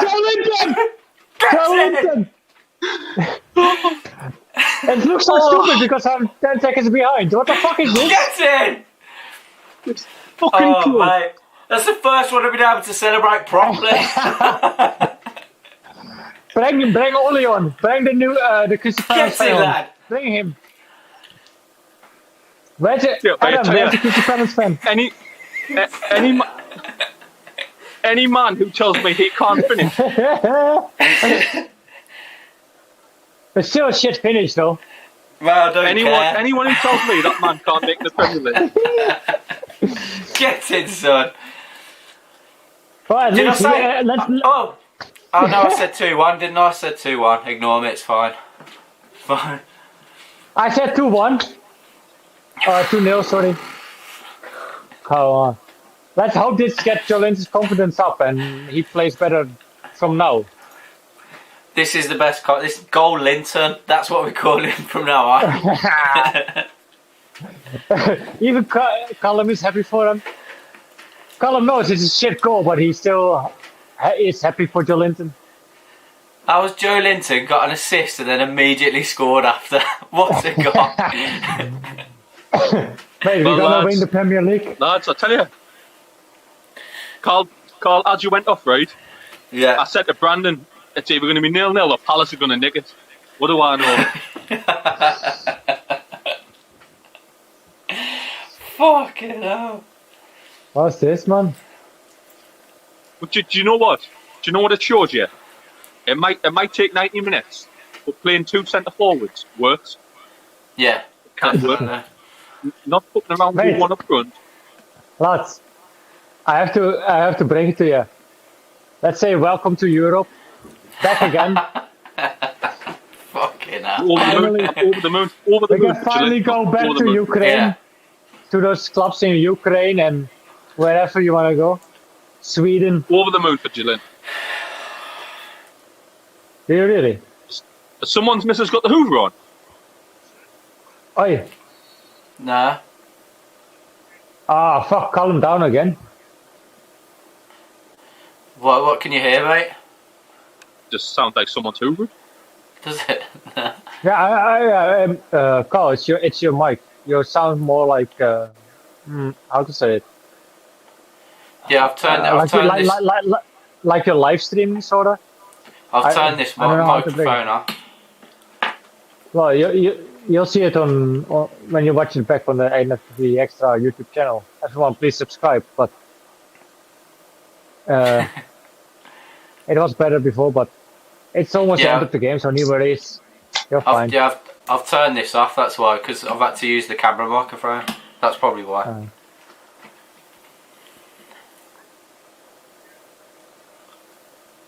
Mate, imagine if you can stream again on like the main NFT feed channel. Say that again, mate. I say, imagine if you can stream again on the NFT feed channel. It'll be much more success and probably even more fans from other clubs. They're more than welcome here. You can give us Gabe Benter as well. I apologise for the sound, lads. It's I've had to turn this off, and I think I've broken my camera microphone with all that shouting. That's probably right.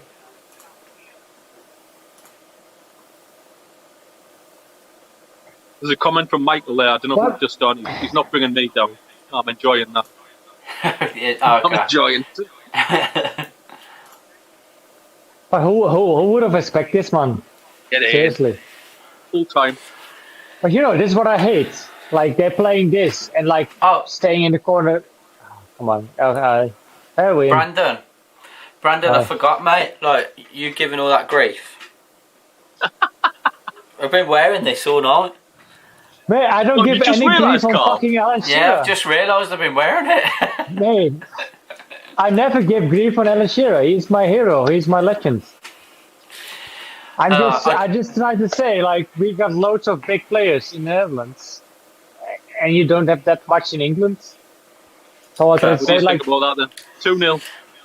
Right, I'm absolutely over the moon. Absolutely over the moon. Like you said as well, I'm so happy for Joe Linton. Like, I've been wanting to see that sort of performance from him, and we saw glimpses of it, but nowhere near enough. And he started off really well. First half was decent, and he deserves that. I think he deserves it.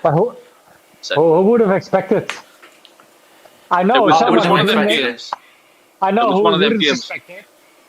Sam doesn't expect this shit. So I'm happy to see his reaction. Till 85 minutes, that could have gone either way, to be fair. Palace could have went and won that 2-0, but again, it comes down to Callum Wilson for me. That's why we paid 20 million for him. He's absolutely brilliant in that position. Brilliant. Get him. Brilliant win. Hopefully that lifts everyone's spirits now a bit. 100%. I agree with you on that one, Adam. Nothing more to say there. Yeah, lads, it's been a fucking brilliant stream tonight. I've enjoyed it. I don't even know what to say. Obviously, we'll have Lee coming up with the quick reaction, I believe, and over on the Newcastle Fans TV. Then we'll do scoring the players. Group reaction. Group reaction and the last word, right? Group reaction and the last word. I think Johnny and Sam will want to score them pretty quickly, so we'll have to go. Yeah, that's fine. Thank you again, everyone, for dropping in. Really appreciate it. We'll see you, if we don't see you over on Newcastle Fans TV, we'll see you next week. Have a great weekend. 3 points. Joe Linton, fucking get in. See you later. Get in. Away.